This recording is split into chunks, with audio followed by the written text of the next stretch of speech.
You look lovely. I step into the day with the dawn ringing in my ears. Oh, well, I tune into my TV show. No better way, I gotta get myself into gear. Let's go. Oh, and I feel good today with my wake up in the morning espresso. I feel good today. It's my feel good breakfast show.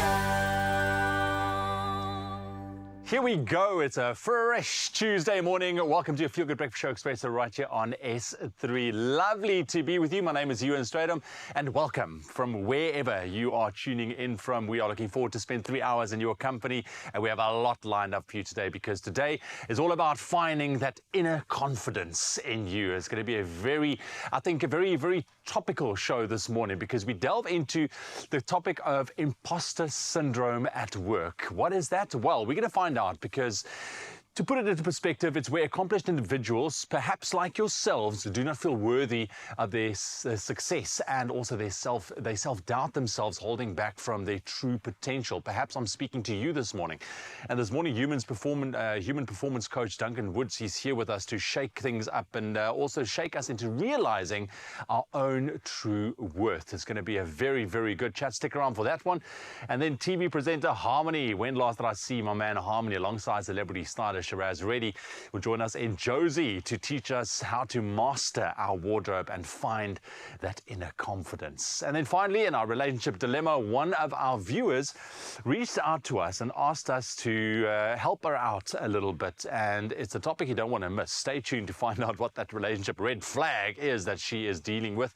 And perhaps you at home can offer some advice. We want to throw open our lines to you as well. 0634088863. I hope you have that on speed dial.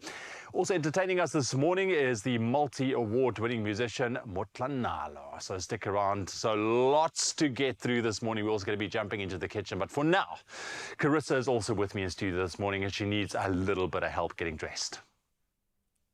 Hi, good morning, Ewan, and good morning to you. Thank you so much for choosing your Feel Good Breakfast Show to take you through your Tuesday. Listen, I'm in a bit of a pickle, a bit of a dilemma. You can see I've got a plain outfit on right now because I need to lean on you when it comes to fashion advice. What are we going for today when it comes to the two outfits? We're focusing on the only chinos that matter because we're prioritizing comfort and, of course, prioritizing what materials it's made out of. We're focusing on cotton twill today. So you've got two options to choose from. In fact, you've got full outfits to choose from. We're either going to go for the taupe-colored pants, right? Now, these are high-waisted, which are extremely flattering. They're also got a wide leg, which is quite nice with the boot, and a bit casual with the zip up top that we've got going. The colors just come together so beautifully. As an option two, we're going to head over to this side where we got pink on pink, color blocked with these beautiful pants. Now, this is for the curvy girls. This is absolutely gorgeous. It's a little bit more fitted, but it does have some stretch in it, so that's really good. Like I said,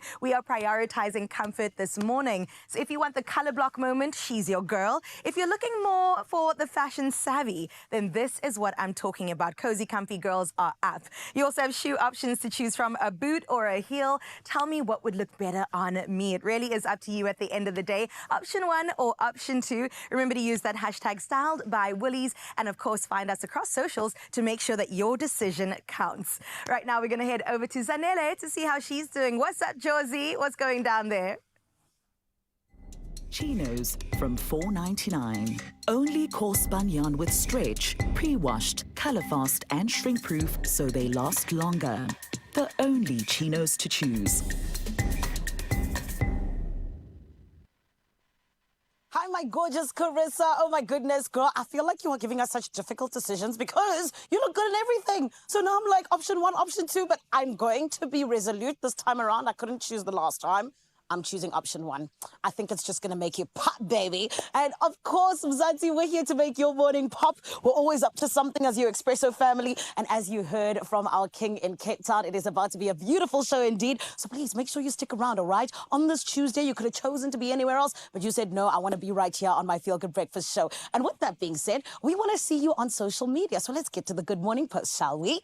This morning, hashtag Expresso show all over. And of course, we want to hear that morning voice, 063-408-8863. We're talking about something that affects a lot of us. We've all been there at some point when we talk about imposter syndrome, the thing that unfortunately doesn't allow us to believe in ourselves as much as we should. And it's where we doubt our own abilities. So friend, we're asking you to let us know, how do you possibly encourage self-belief and allow yourself to maybe be in a better place when it comes to mentally believing in yourself? Let us know, 063-408-8863. Before we jump on into the show, we got to tell you what's happening around the world, and that is why the gorgeous Carissa is standing by with the news headlines. Well, thank you, Zanele. It's so good to see you this morning. Let's delve into your first bit of news for this morning. We start off with national news, where Eskom received permission from the National Nuclear Power Regulator to operate Unit 1 of the Koeberg Nuclear Power Station for an additional 20 years until 21 July 2044. Now, the unit supplies 930 megawatts to the grid. Eskom's Chief Nuclear Officer, Keith Featherstone, stated that Koeberg implemented safety improvements based on French and American nuclear experiences, reducing risks to levels typical of new modern plants. Now, the NKR postponed the decision on extending Unit 2's license as work on it is not yet completed. Unit 2's license expires in November next year.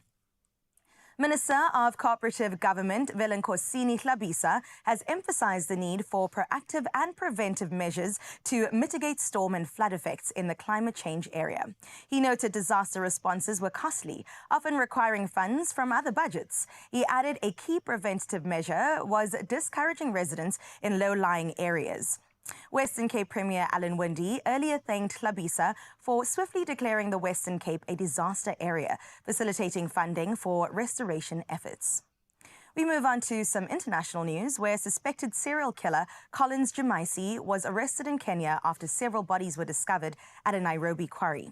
Police reported he confessed to killing 42 women, including his wife. Jumaisi, 33, lived near the quarry in the Mukuri neighborhood and was arrested yesterday. Acting Head of Police Douglas Kanja Kirocho said 9 bodies have been recovered so far. Jumaisi admitted to luring and killing 42 women, dumping their remains at the quarry. Now, the murders began in 2022, with the most recent on July 11th. Rescue teams have rescued 76 coal miners after a pit in southern Poland was struck by an earth tremor, but 2 miners are still trapped underground. One of the 2 miners still trapped had been located, and rescuers from among 11 search parties were trying to reach him. Of the 76 who had been brought to the surface, 17 had been taken to nearby hospitals and 1 was seriously hurt.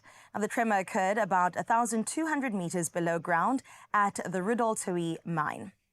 And we close up with this one. Can at the Olympics? Not quite, but Paris welcomed the Olympic torch with a vibrant celebration reminiscent of its artistic flair. Now, the Montmartre French can dancers and local artists greeted the torch as it passed through their neighborhood, following a route that included iconic landmarks like the Moulin Rouge and Sacré-Cœur Basilica.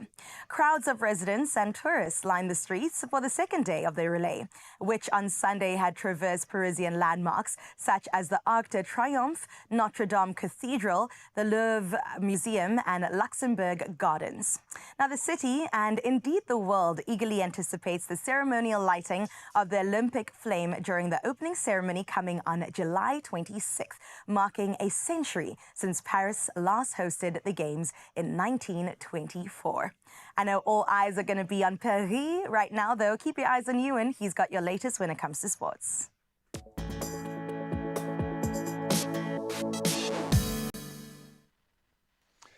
Thank you so much, Carissa. Let's quickly dive into your major sports stories for your Tuesday morning. Starting off with football news, Gareth Southgate has confirmed he needs time to reflect on his future as England manager after their 2-1 defeat to Spain in the Euro 2024 final.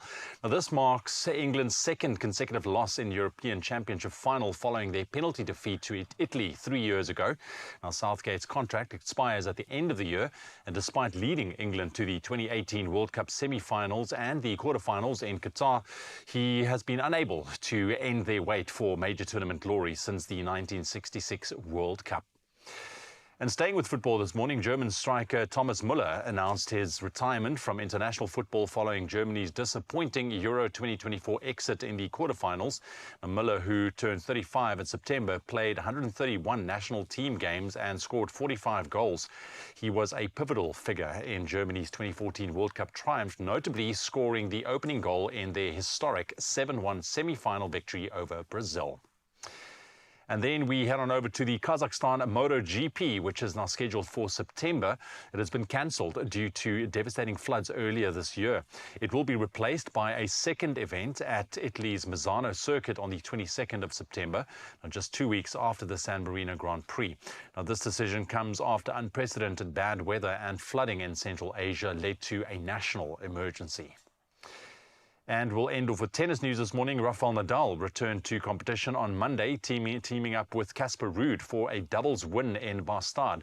Now, this was Nadal's first match since his early French Open exit, where he lost to Alexander Zverev in the opening round. Now, Nadal and Ruud triumphed 6-1, 6-4 against second seeds Guido Andriozzi and Miguel Reyes Varela in a rain-interrupted clay court match. Now, the 38-year-old Spaniard, he is now preparing for the upcoming Paris Olympics. Exciting stuff indeed. That's a quick look at your major sports stories for your Tuesday. Carissa is now standing by. Let's see what the weather holds. I see the rain is back in the Mother City.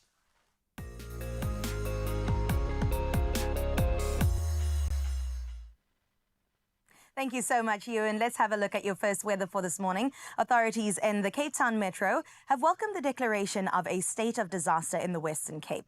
Now, the mayoral committee member for human settlements, Carl Pofame, stated that the Metro plans to use this declaration to relocate people in informal settlements prone to flooding.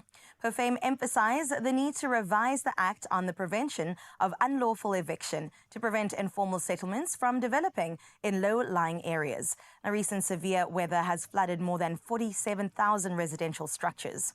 Meanwhile, teams from Working on Fire are attending to 6 farms near Ladybrand in the Eastern Free State to bring wildfires under control, which are rapidly spreading.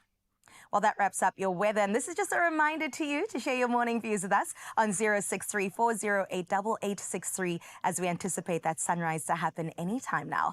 For now, though, like Ewan said, it's raining in the Mother City, but let's see what the temperature's looking like on your side of the city.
I see that. I'm glad to see you dressed for the part. Kind of. I mean, Yeah. I could do with another jacket, but that's Don't all right worry, for now. it's coming, it's coming, it's coming. We trust that you're going to choose something really great, okay? Yeah, I know Zanella said option 1. Yeah.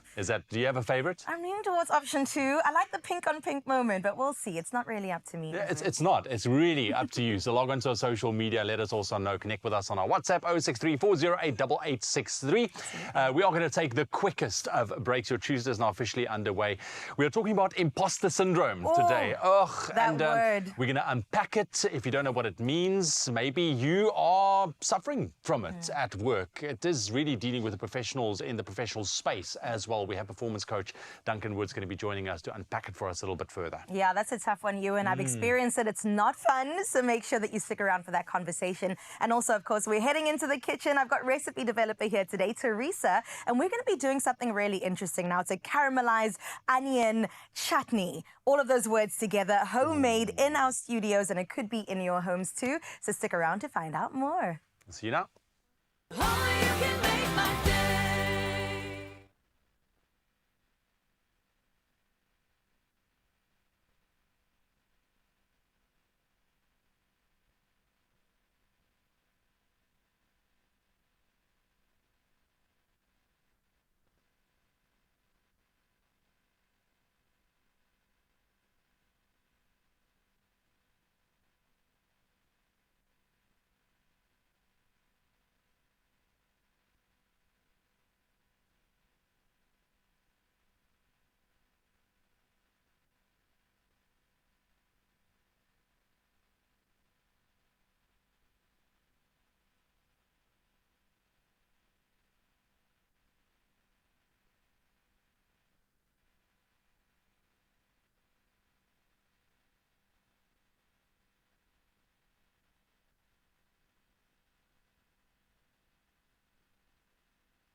It's my feel-good breakfast show. Welcome back. I told you it's the quickest of breaks. You are tuned into your Feel Good Breakfast Show Expresso right here on S3. Welcome to it. All right, first up, we are now delving into what we call imposter syndrome. It's a common yet often misunderstood experience that affects many in the workplace. It can make even accomplished individuals feel like they are not worthy of their successes, creating self-doubt and holding back their true potential. And we want to expand on this morning. We are joined by Duncan Woods, a human performance coach and executive coaching consultant at So Serene, a digital well-being platform. He's joining us this morning to share some insights from his coaching background on how to recognize and tackle these feelings head on. It's important. Duncan, lucky to have you, my friend. Welcome to your Feel Good Breakfast Show. Thank you, and great to be here. Yeah, imposter syndrome. It's a term that I think we've all heard, but I think misunderstood. But we just had a quick chat off air. It's more understood nowadays. So how do we unpack it? What exactly is imposter syndrome? So I think what the first thing we want people to understand, it's totally normal. So your brain and body are designed to protect you from unsafe environments. So it's a normal thing, but it really boils down to a confidence issue where you might not feel worthy. So how we recommend people deal with that initially is just to notice those feelings when they emerge. Notice them, and when you notice them in a very kind of objective way, you can then deal with them in a constructive way. Exactly. How do we notice? What type of feelings are we talking about when we talk about imposter syndrome? And also, is it mainly for professional settings where imposter syndrome can be experienced, or other areas as well? Across the board. So anyone who's kind of looking to perform at something, to do well at something, might have this happen to them. And it really just manifests in questioning whether I should be here, questioning my own worth and ability. Oh, wow. So let's take a workplace example. All right. Somebody that's really doing well at work. What would that scenario kind of look like for a person who might suffer from what we now call imposter syndrome? So this is key. So there's how I'm feeling, and there's how others are making me feel. So I think imposter syndrome is best dealt with in kind of two ways. The internal experience is when we notice that we are feeling inferior, shouldn't be here, haven't got the skills or competencies to be here. So that's the internal process, which we recommend. Just notice it. Just notice, and then we can deal with it constructively, which we'll get onto. The other important part is how others are making me feel. So it's also important to hold those at arm's length and just to kind of notice how you're being made to feel, and then you can deal with that as well. So it's the internal process and the external process. Together we can be really constructive around that. Yeah.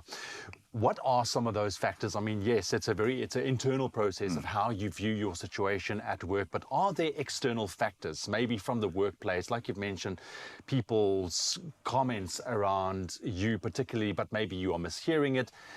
What are those external factors that can really exacerbate, I think, the feeling of imposter syndrome?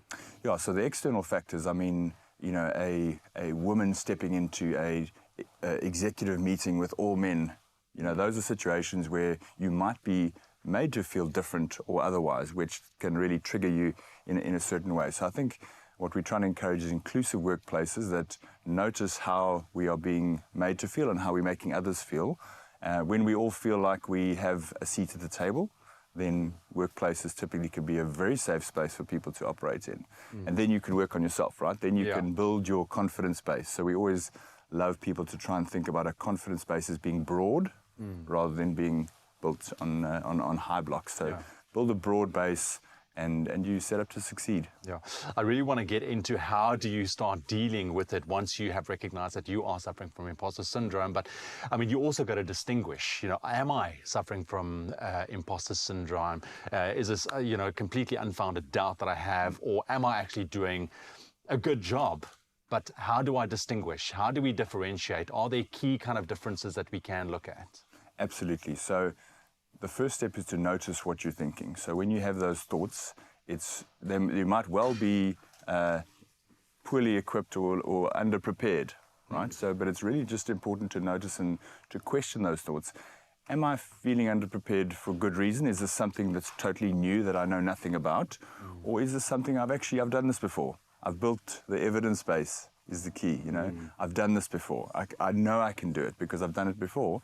That's really important to distinguish between those two experiences. Yeah, because it's quite an impactful thing, because somebody might be doing an absolutely excellent job, but they can't kind of internalize that. They don't see it. And we're going to unpack a little bit further. If you have any questions for us, we're going to be back with Duncan in just a little bit. Maybe you are dealing with something similar to what we are talking about. Maybe you have imposter syndrome. You didn't know it up until a couple of minutes ago. Connect with us on our WhatsApp line.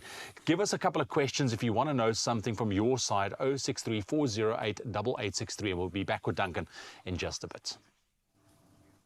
Thank you so much for that important chat, Ewan. Well, we're moving into the kitchen right now, and I don't know if you knew this, but I'm a saucy girl, okay, in many ways than one. I love me a condiment, and chutneys are such a versatile condiment that adds a burst of flavor to just any meal, and Teresa is here in the kitchen to create this beautiful accompaniment with just a few simple ingredients and a little bit of simmering, and it really is just a few ingredients, Teresa. So easy, and you have this beautiful chutney at the end that you can put on loads of different things. Exactly, and we're focusing on the onion today, Yes, the humble onion. Not so humble in my opinion. It's Yes. just, it's the hero here. So what we've got is some onion that we've already softened in butter. Okay. So that would be your first step of the recipe. Oh, let me grab some oil for you. So, oh, thank you. Sure. So we'll pop that in our pan. Okay, perfect. So How many that's- onions is that? That's a couple. That's a bag of onions. Because they do shrink quite a lot. Okay, you can say when. Perfect. Awesome. So what we did earlier is we just put a bit of butter and oil in the pan, and we softened these for about 10 minutes. And you can see they're not crispy and brown, so you want to keep that heat nice and low and just let them gently soften and caramelize. And So they'll we're look like talking that. low heat, medium heat, Sort of low, medium-low. medium-low heat. If you have it on a high heat, they're going to brown and get crispy, and that's what we want to avoid in this particular recipe. Okay, So that's looking beautiful. So once it's softened, you can add the rest of your ingredients. So we've got some brown sugar, awesome. which adds to the stickiness. Sorry, Let's knock you out there. Sorry. while I'm busy throwing sugar You know? all over Okay, the place. so brown sugar goes in, and this is? And you're going to just stir this in, Okay. and that's going to add to the stickiness of the chutney. And then we're going to add some balsamic vinegar. Oh, balsamic. Would Now, is that add- going to add to the flavor or the color? Well, both, but mostly the flavor. It's got that beautiful acidic flavor. If I'm just making caramelized onions for a braai, for example, I always add a splash of balsamic vinegar. Oh, lovely. Because it really adds a beautiful flavor. Well, speaking about a braai, I'm curious as to what sort of dishes you would pair this with. Something like this chutney, as you said, is incredibly versatile. So a burger would be my first Can prize. you imagine? A cheeseburger with Definitely. some caramelized onions? That got me So excited. good. You were talking about grilled cheese earlier. That would be amazing. Delicious. You could put it on your buri rolls. You could put it on tarts. You could have it with vegetables, on meats. I mean, they're really, the There list is is no limit. endless. You could make a gourmet sandwich. I mean, I love it's a just sandwich. amazing. Don't forget to season with a bit of salt and pepper. And then we're also going to add some herbs for a pop of freshness. So we've Okay. got some thyme sprigs. Lovely. If you don't have fresh herbs, could you use dried herbs? Good, yeah, Okay. definitely. Fresh is always lovely, but if you don't have, don't worry about it. Okay. So some thyme and rosemary, which also the flavors just go beautifully with this Yes. dish. And then you're going to let that simmer for about 15 minutes, and you'll see it'll thicken, it'll get that chutney consistency. Yeah. And then let it cool for a bit in the pan and pop it into your jar. Don't forget to sterilize the jar first, of course. Okay. And then you can pop it in the fridge and put it on everything. And how long would it last in our fridges? In a sterilized jar, it would last at least a couple of weeks, if not longer. Oh my goodness. Well, I don't know if it would last that long. because Okay, you'd don't probably push it too eat much. It all in about a week. Yeah, But, exactly. I was going to say in my household, 3 days tops, Yeah. and then we're done.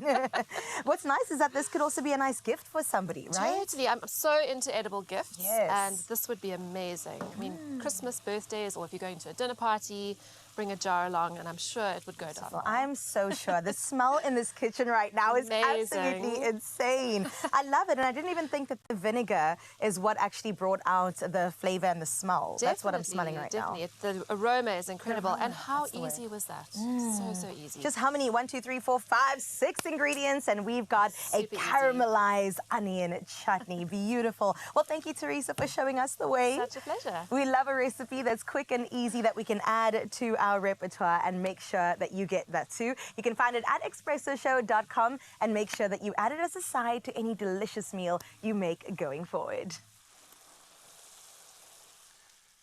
Thanks, Carissa. You got me at caramelized onion. Looks delicious. And Teresa, lovely to see you in the kitchen as well. We're going to take a quick break. When we come back, it's time for part 2 of our imposter syndrome chat with performance coach Duncan Woods. He's here, and we're going to get into the management thereof, how to boost your confidence. Hopefully, we're going to get a couple of simple steps. Is it simple? Well, we'll find out after the break. And then, of course, your last chance to vote for Carissa's look this morning. Head on over to our social media and connect with us. Option 1 or option 2? What's your pick? And dress Carissa this morning. We'll see you after the break. Drained? Dehydrated? You have lost more than just fluid. Recover faster. Add Rehydrate, SA's #1 oral electrolyte mixture.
It's my feel-good breakfast show.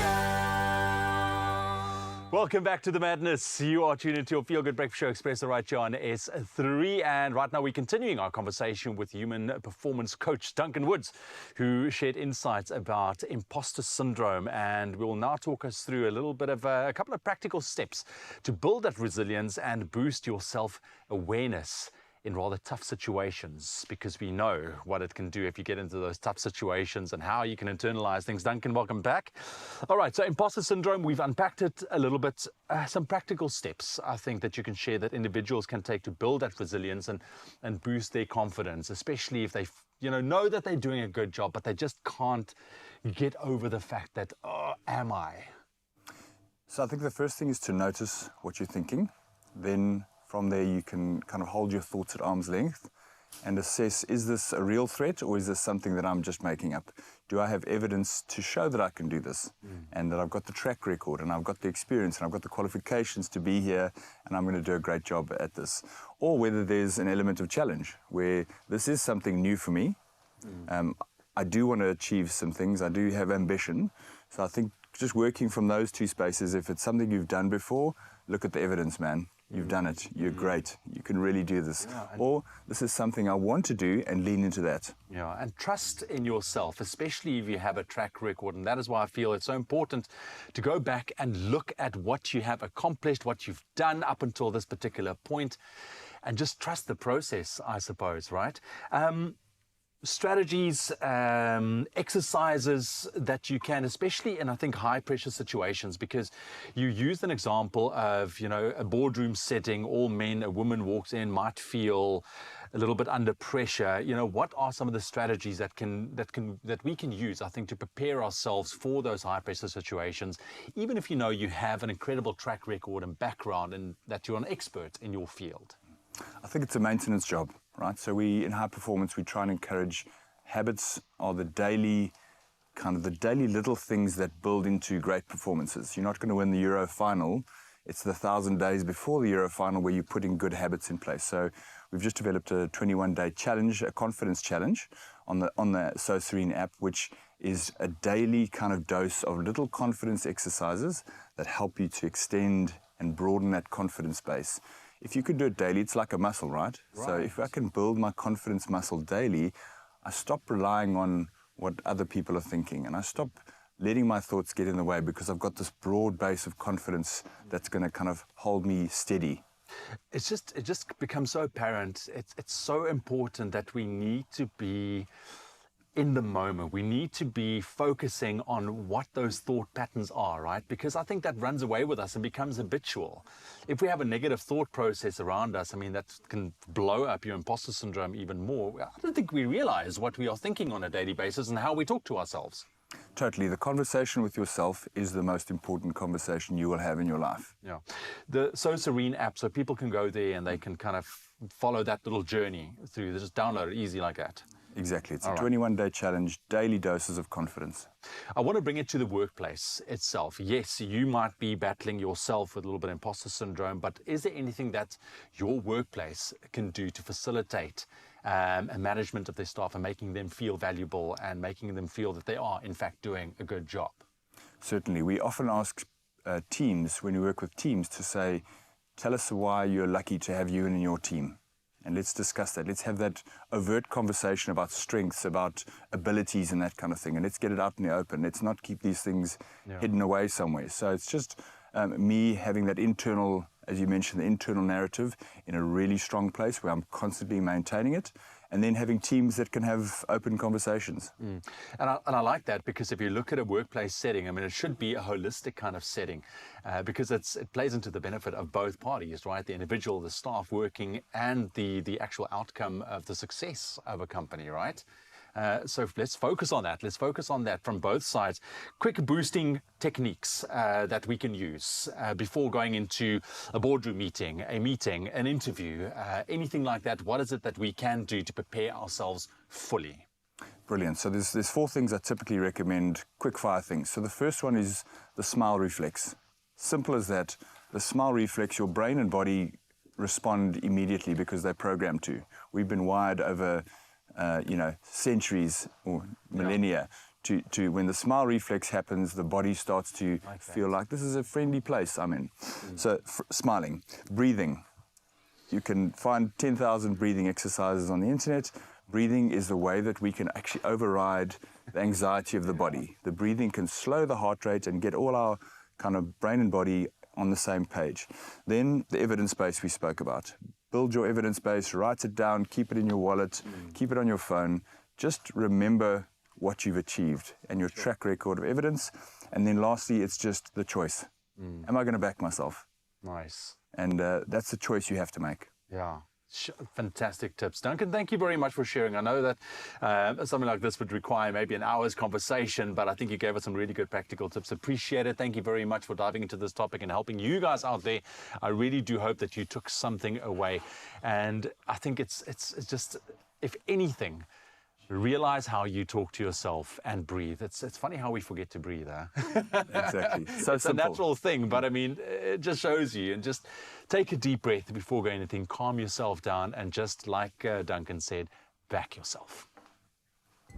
Chinos from $4.99. Only coarse spun yarn with stretch, pre-washed, color fast and shrink proof so they last longer. The only chinos to choose.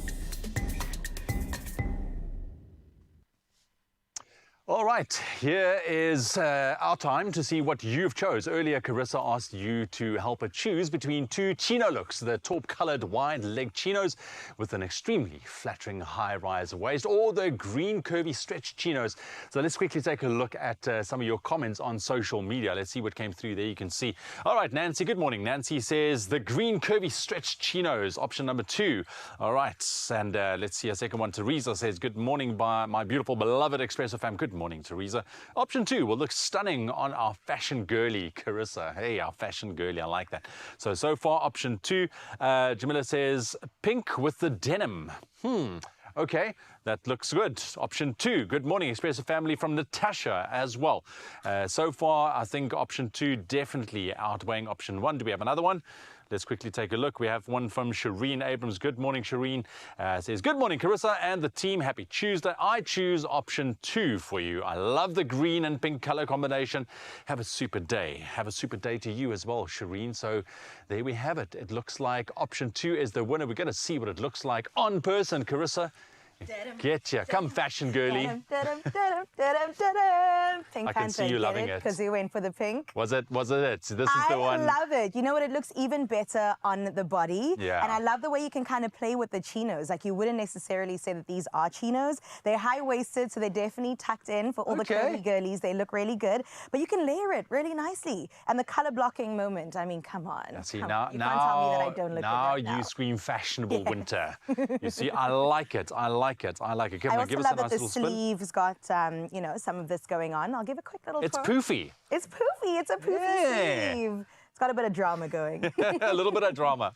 I like it. Well, thank you very much for coming through and helping Carissa out this morning. It's always fun, eh? It is. When you hand it over to somebody I feel like else. a real-size Barbie doll. It's Look so at much fun. you, look at you. So there we have it. Now you can also boost your winter staples with a pair of versatile chinos. Maybe you can go for this one that Carissa's wearing this morning. And of course, you can also shop your winter faves festival while it is still on at Woolies. You can get 30% off all fleece, knitwear, jackets, coats, sleepwear, and even boots. Plus 30% off all blankets and throws. And that's up until the 21st of July in-store, online, and on the app. Remember, T's and C's do apply. Thanks for choosing option 2. Chinos from $4.99. Only coarse spun yarn with stretch, pre-washed, color fast and shrink proof so they last longer. The only chinos to choose. Oh man, Carissa, you look like a dream, my gorgeous girl. I absolutely love it. I had chosen number 1, right? But no, Expresso family all across South Africa, you were right. Option 2 looks absolutely stunning, and I love the color blocking. It really is gorgeous. I think I need to go get myself that exact same outfit. But Expresso fam, you got a whole lot more to stick around for right here on your Feel Good Breakfast show, because coming up, we're going to be mastering our wardrobe. Yes, indeed. We're getting some styling tips from one of the best in the business, honey. I'm talking about Harmony. He's in the building, and it is going to be absolutely a lovely time because Shiraz Reddy is also going to be here, and we're going to be talking all about that wardrobe and how we can bring it to life. And then parents, sometimes our kids have eczema, it happens, but there is a way to get through it, and we're going to be getting into a young guide right here on Expresso. So don't go anywhere. We're going to take a short break, but we'll be back after this. Only you can make my day.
It's my feel-good breakfast show.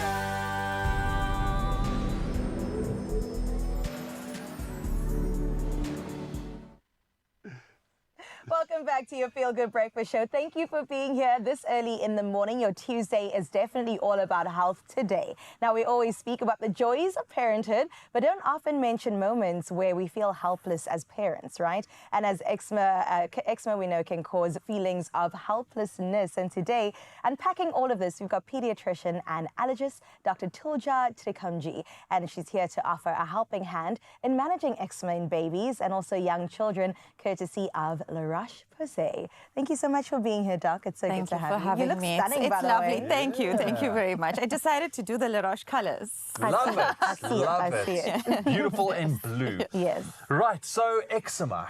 We're going to unpack a little bit, Yes. understanding it. Is it more prevalent nowadays? Do we see more of it? Are there more? What are the factors nowadays contributing to it?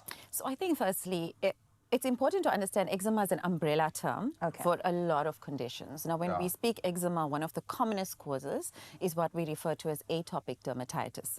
Literally translated, atopic dermatitis means allergic inflammation of the skin. You know, we've actually chatted on this show about allergies and how allergies have become an epidemic. So when you look at allergies in general and the increase we're seeing worldwide, developing countries as well as developed countries, we're finding that eczema is one of those conditions that is seeing a rise. So 100% yes. Well, let's talk about eczema versus dry skin, because I think that people often get that confused, but I don't believe it's the same thing, right? Yes and no. Okay. And I tell you why. Eczema is not simply dry skin. And from my perspective as an allergy specialist, why I say this is because eczema is a condition that affects your immune system. And I like to look at the skin as actually an organ. I tell my patients your skin is not just a covering on your body.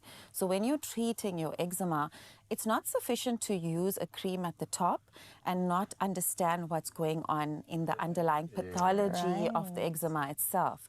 So from that perspective, it's not just dry skin.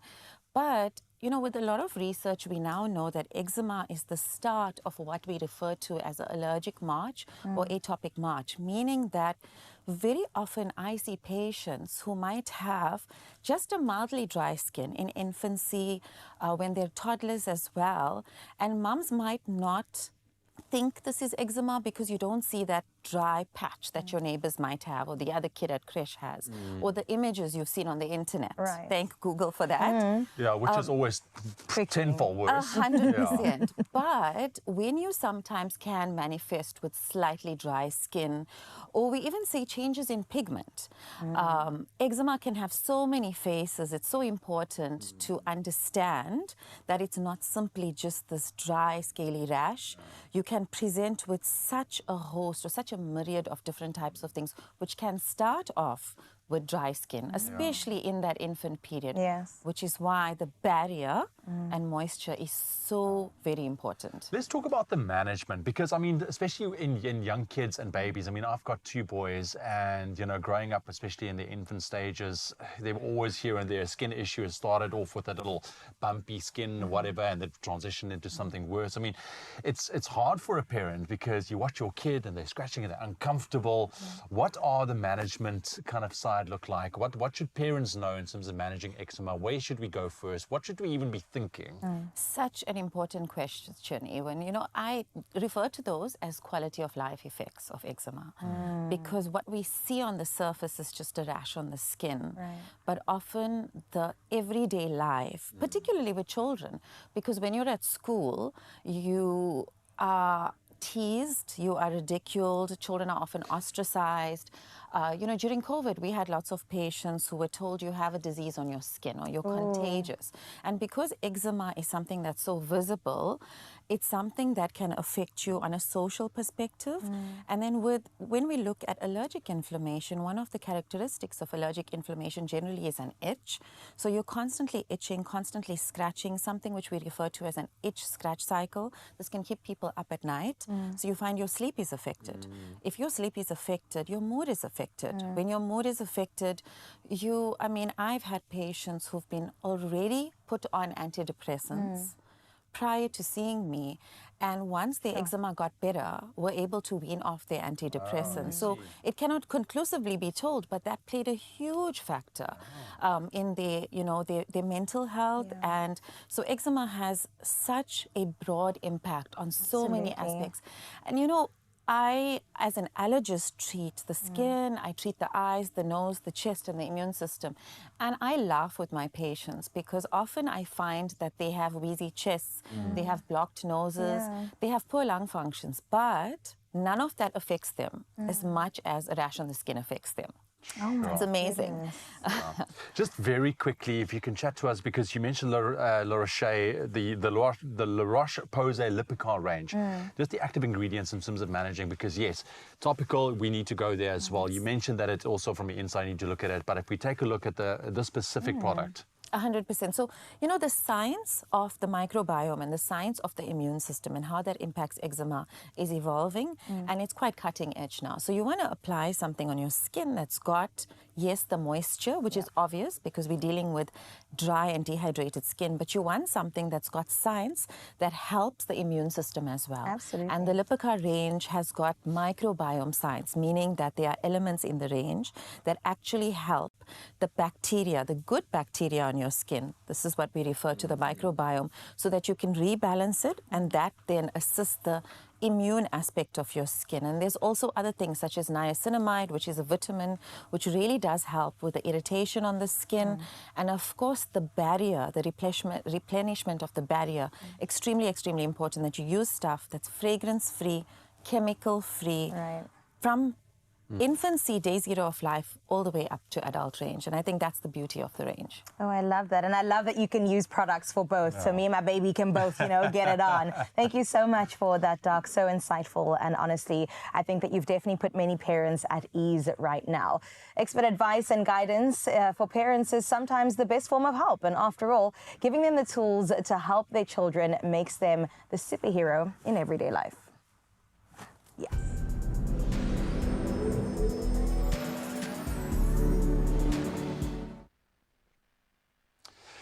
So from the chats around eczema, right now it is time to pay tribute to the fearless individuals leading the charge in healthcare. And today we shine a very bright spotlight on this week's Pharmacy of the Week, Mossakem Pharmacy in Hartenbos, proudly brought to you by Adcock Ingram OTC, sponsors of Brave.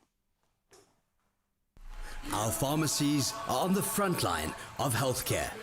This is Pharmacy of the Week. Here at Mossakem Pharmacy, our community isn't just our customers, but they're family of our pharmacy as well. We are intertwined, and each day we grow together for the better. As pharmacists, we have the knowledge to help our patients make informed decisions regarding their health to help them optimize their health care. Pharmacists are the custodians of medicine.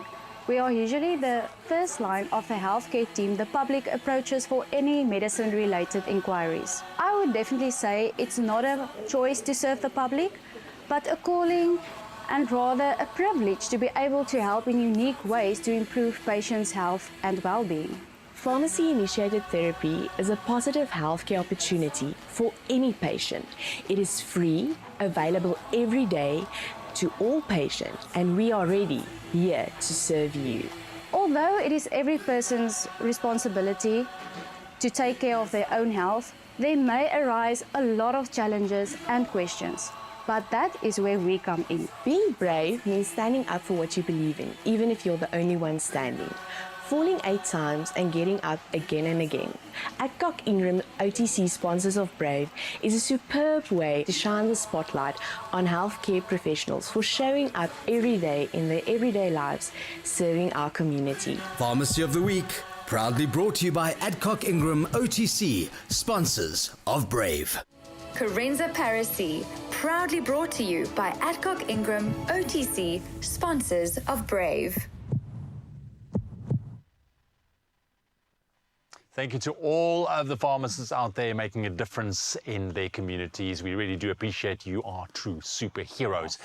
We're going to take a very quick break. When we come back, Carissa, what are we doing? We're doing so many exciting things. Listen, Shiraz as well as Harmony are going to be joining Zanele, and they're talking all things mastering style. I've got that down. I don't know about you, Ewan, but if you are struggling just a little bit when it comes to fashion, make sure that you stick around to find out more.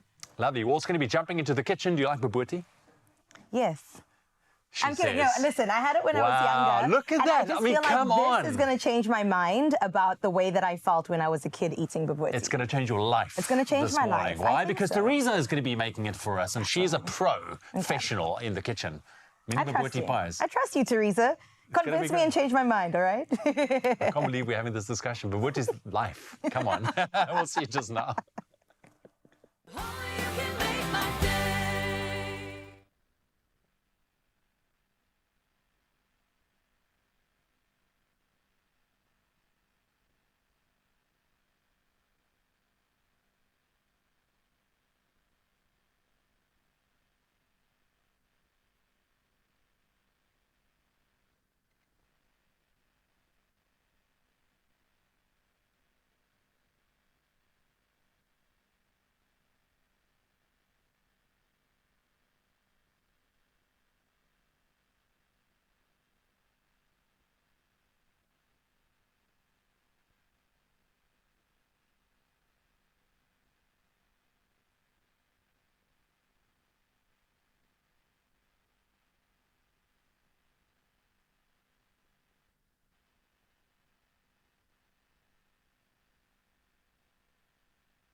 It's my feel-good breakfast show. You're still on your Feel Good Breakfast show right here on S3, and it is always so good to be with you, especially when we, my friend, get to make your morning in the best way possible. And today we've actually got two superstars that I believe are going to hopefully allow your wardrobe to shine the way that it should. Yes, indeed, because when we talk about fashion, we are talking about what allows us to express ourselves. It lets us be the people that we want to be, almost boosting our moods, boosting our confidence. And sometimes it's even all about making those statements, whether it be political or just a fashion statement in general. Friend, I can tell you this much. Fashion has gone on to do the absolute most in terms of pushing society norms and even just allowing fashion to be sustainable as well. There's so much that it does. But today, because we are talking about mastering your wardrobe, we have brought the best in the business. I am talking about celebrity stylist Shiraz Reddy, as well as, of course, Harmony. You know him. Everybody, please, let's give them a feel-good welcome. Hi, gentlemen. Hello. I know you're fashionable, but how are you? I'm Other good. than that. I'm awesome. It's actually weird being on this side of Right. that. You know, I want to ask you questions. No, Harmony, please. You guys are the ones who do the fashion thing. And this is why I have to ask you guys, because I think that when we talk about wardrobe and we talk about fashion, sometimes it's all about us and elevating our style, right? How do we do that? How do we find our identity in fashion? Do you want to go first? I think you're the stylist, so you should. For me, it's always deep and just going in on the fact that what makes you feel comfortable the most and always working from the inside out. And never just looking at another person and be like, I could possibly do that. What could you do? you know, and that is how you really should start, and that's the essence for me. Yeah. I like that because I always suffer for fashion and stuff. So with you, Girl, a lot of people do. Even guys do. Even guys do. Yeah. No, like I'm sitting here, this belt is quite tight. My waist is cinched. I love that, and you look good, honey. I think sometimes you have to, though. I think sometimes Yeah. on occasion, I love comfort, but I also love what makes you happy. You know, what makes you feel good. There's no point wearing something comfortable, getting dressed, and you don't like what you're wearing. You're not happy in it. It doesn't make sense. Yeah. So wear what makes you comfortable, and also what makes you feel good and confident. 100%. I mean, at the metros, I couldn't breathe. You know what I mean? But Breathing I for felt who? great. For who? For what? You know? Yeah.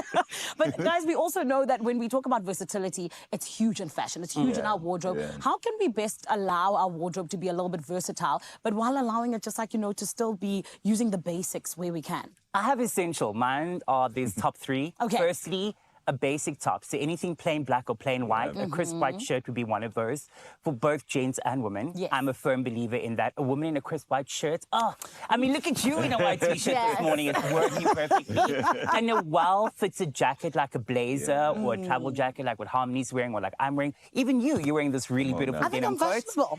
And again, fitted to the body also works. It doesn't matter the body shape. Yeah. And last but not least, a good pair of jeans goes a really long way, which is a good pair of slacks, again, for male and female. I'm sorry. And Shout out to our stylist Starting today. with the basics. I know, I love the stylist behind the scenes. Starting with your basics and building up from that. Yeah. You don't have to start big just because you want to make a statement. You can also make a statement by bringing in accessories. Or you have a slight print on your t-shirt. I feel like that's a great way to do it. Also, if you're not a print person, but you want to introduce it, Harmony's showing you how. Right. Pocket square with a little bit of a Right. scarf. A perfect way to introduce it slowly but surely. So that's where I would start. I love that. Yeah. That is like you hit it out of the park. But a couple things I want to jump on.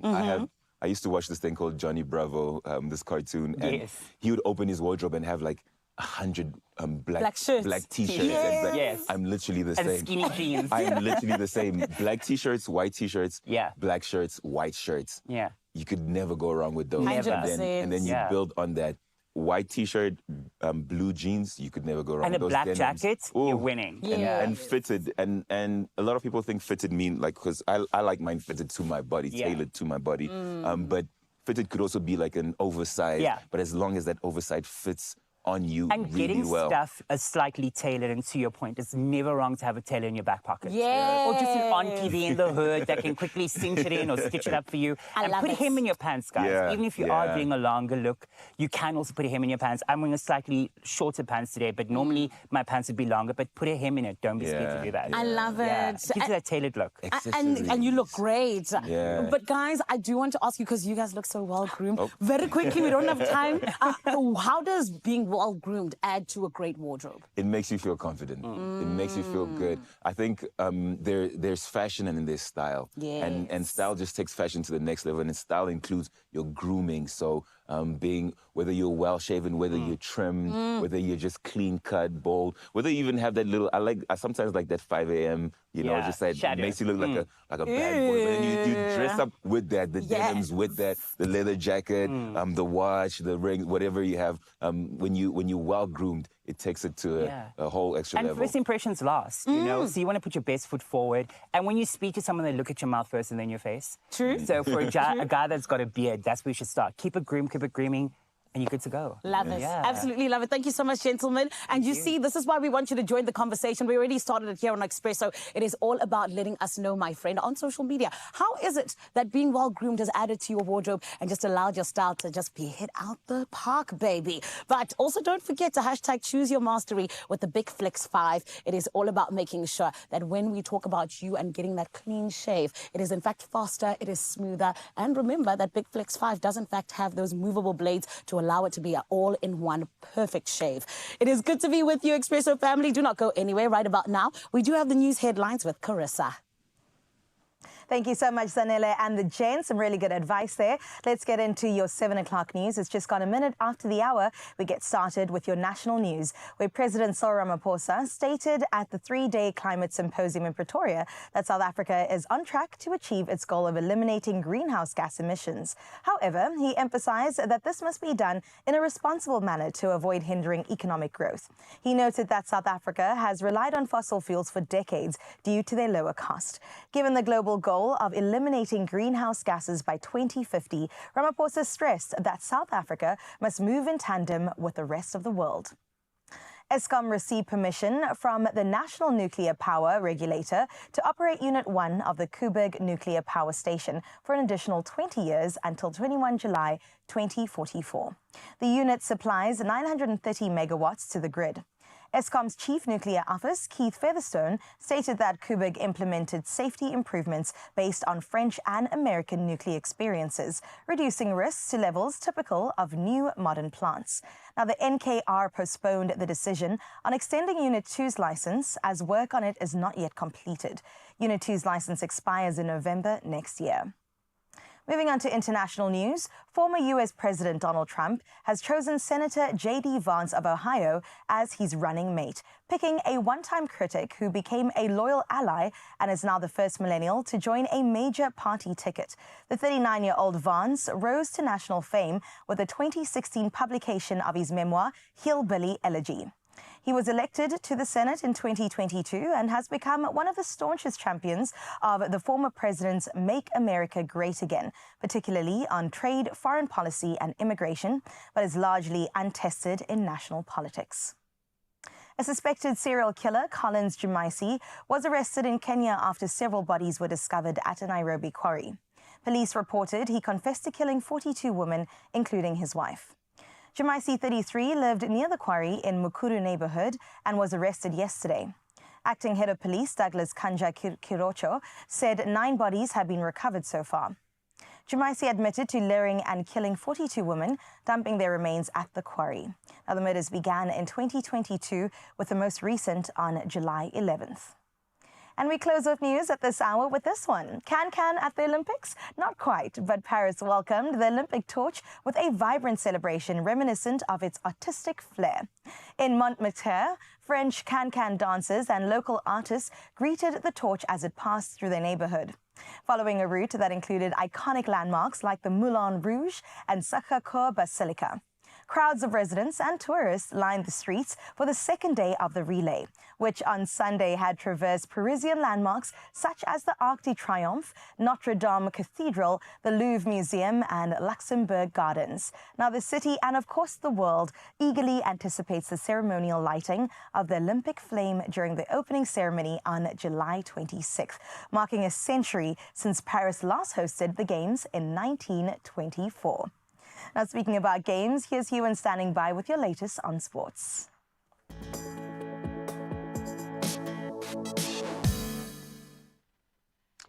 Thanks, Carissa. Paris is most certainly a buzz at the moment. But for now, let's quickly take a look at your major sports stories, starting off with football news. Gareth Southgate has confirmed he needs time to reflect on his future as England manager after their 2-1 defeat to Spain in the Euro 2024 final. Now, this marks England's second consecutive loss in a European Championship final following their penalty defeat to Italy 3 years ago.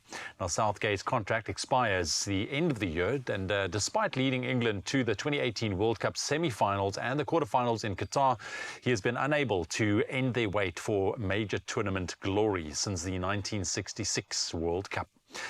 Sticking with football, German striker Thomas Müller announced his retirement from international football following Germany's disappointing Euro 2024 exit in the quarterfinals. Now, Müller, who turns 35 in September, played 131 national team games and scored 45 goals. He was a pivotal figure in Germany's 2014 World Cup triumph, notably scoring the opening goal in that historic 7-1 semi-final victory over Brazil. And then the Kazakhstan MotoGP scheduled for September has been cancelled, and that's due to devastating floods earlier this year.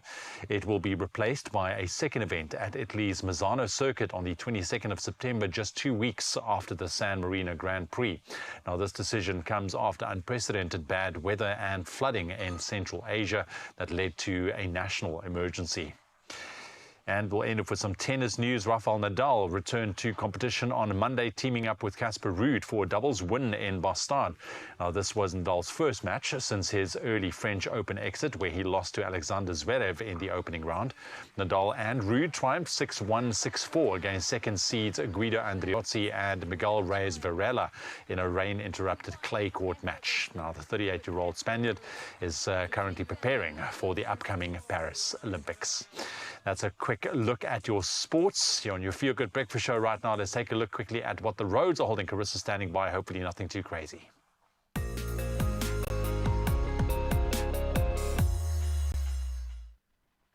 Thank you so much, Ewan. Let's have a first look at your roads today. And we start off in Johannesburg and Gauteng, where there's been a multi-vehicle accident on the N3 northbound after Galuli interchange. Now, the right lane is closed with the back of the queue on the N12 Edenvale Road. Do, of course, allow for added travel time and plan your route accordingly.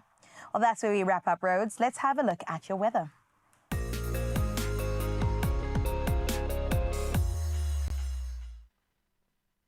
Authorities in the Cape Town Metro have welcomed the declaration of a state of disaster in the Western Cape. Now, the mayoral committee member for human settlements, Carl Pofim, stated that the Metro plans to use this declaration to relocate people in informal settlements prone to flooding. Pofim emphasized the need to revise the Act on the prevention of unlawful eviction to prevent informal settlements from developing in low-lying areas. Recent severe weather has flooded more than 47,000 residential structures. Meanwhile, teams from Working on Fire are attending 6 farms near Ladybrand in the Eastern Free State to bring wildfires under control, which are rapidly spreading. We thank them so much for their service. Well, that wraps up your weather, but we can't leave without showing you our morning view of this hour. Straight out of Pretoria, here's Martin with this gorgeous, gorgeous view. I absolutely love how the sunrise is reflecting across that body of water with, of course, the winter trees adding just a beautiful silhouette there as well. Thank you, Martin. We hope you have a morning just as beautiful as your morning view. And continue sharing your morning views with us. We'll have another dip into that in the next hour on 063 408 8863. But now, though, it's time to have a look at your temperatures for today.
Alrighty, nice and cold across Mzansi, but maybe this could heat you up. I think so. Well, you could become Mzansi's next multi-millionaire by playing Powerball Plus as well as Powerball for 12 million rand in total estimated jackpots this Tuesday. And it feels like a lucky Tuesday, doesn't it? Oh, I'm going to go log on right now. So don't get left behind. Play Powerball for an estimated 5 million rand and Powerball Plus for an estimated 7 million rand today. And as always, you can buy your tickets today in store on the nationallottery.co.za website or the mobile app. You can also buy tickets through cell phone banking or by simply dialing *120 *7529# for USSD. Really simple, really easy. Now, we posted all these details on our Expresso social media pages. So while you're scrolling today, make sure that you check them out and Panda Push Up Play Powerball as well as Powerball Plus for 12 million rand in total estimated jackpots today. And you could just hit it lucky. I have faith in you. I cross my fingers and I hope it happens. Oh, it's a life-changing amount. Hopefully I'll get a number right. I was just saying to Carissa last week, not one number. I'm Ewan, so what's sorry. going on? Come on, Ewan. I'll give you some numbers. Do better. I'm pretty lucky. I'll give you a couple numbers. Don't Fantastic. worry. Thank you. Appreciate Well, it. you've got so much still coming your way. We can't wait to just introduce you to some really great music. In fact, not introduce you. The artist we have today is a multi-award-winning singer and songwriter. I can't wait to have her in studio, Motlanalo. She's going to be incredible. She's also going to give us a performance. So I can't wait for that. And then we're gonna make Carissa fall in love with bobotie, because when we said we're making bobotie, Carissa's like, I don't know. But to be fair, this looks really good. That's not the bobotie I remember growing up. Yeah, but this is a classic twist, I think, on it. But I mean, did you know a little bit of history? It first appeared in a Dutch cookbook in 1609. Wow. And then brought to South Africa, was adopted by the Cape Malay community. Right. And that is why we love it so much, because it's flavorful, it's delicious. And Carissa's like, we'll see. Don't add raisins is what I'm saying. Please Really? leave the You're not raisins a out raisin this girl. time. Not warm raisins. Okay, but it adds to the dish. Okay, we're going to change your mind. Stick around for that recipe with Teresa in the kitchen after the break.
It's my feel-good breakfast show. I can say without a shadow of a doubt that you're in the right place to get your morning started, my love. We're only in the second hour of the show, but we've already done so much, and now we get to bring you yet another superstar.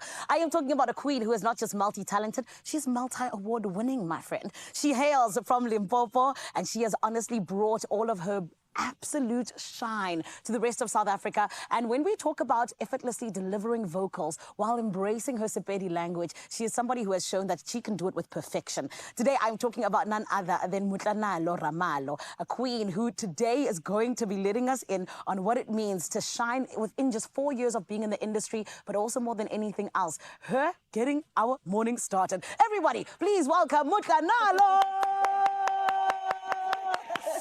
Hello, my gorgeous. Good morning, Zanele. How are you? I'm perfect. How are you? I'm amazing. Thank you. Your voice speaking is already so gorgeous. Now with the singing, there's the...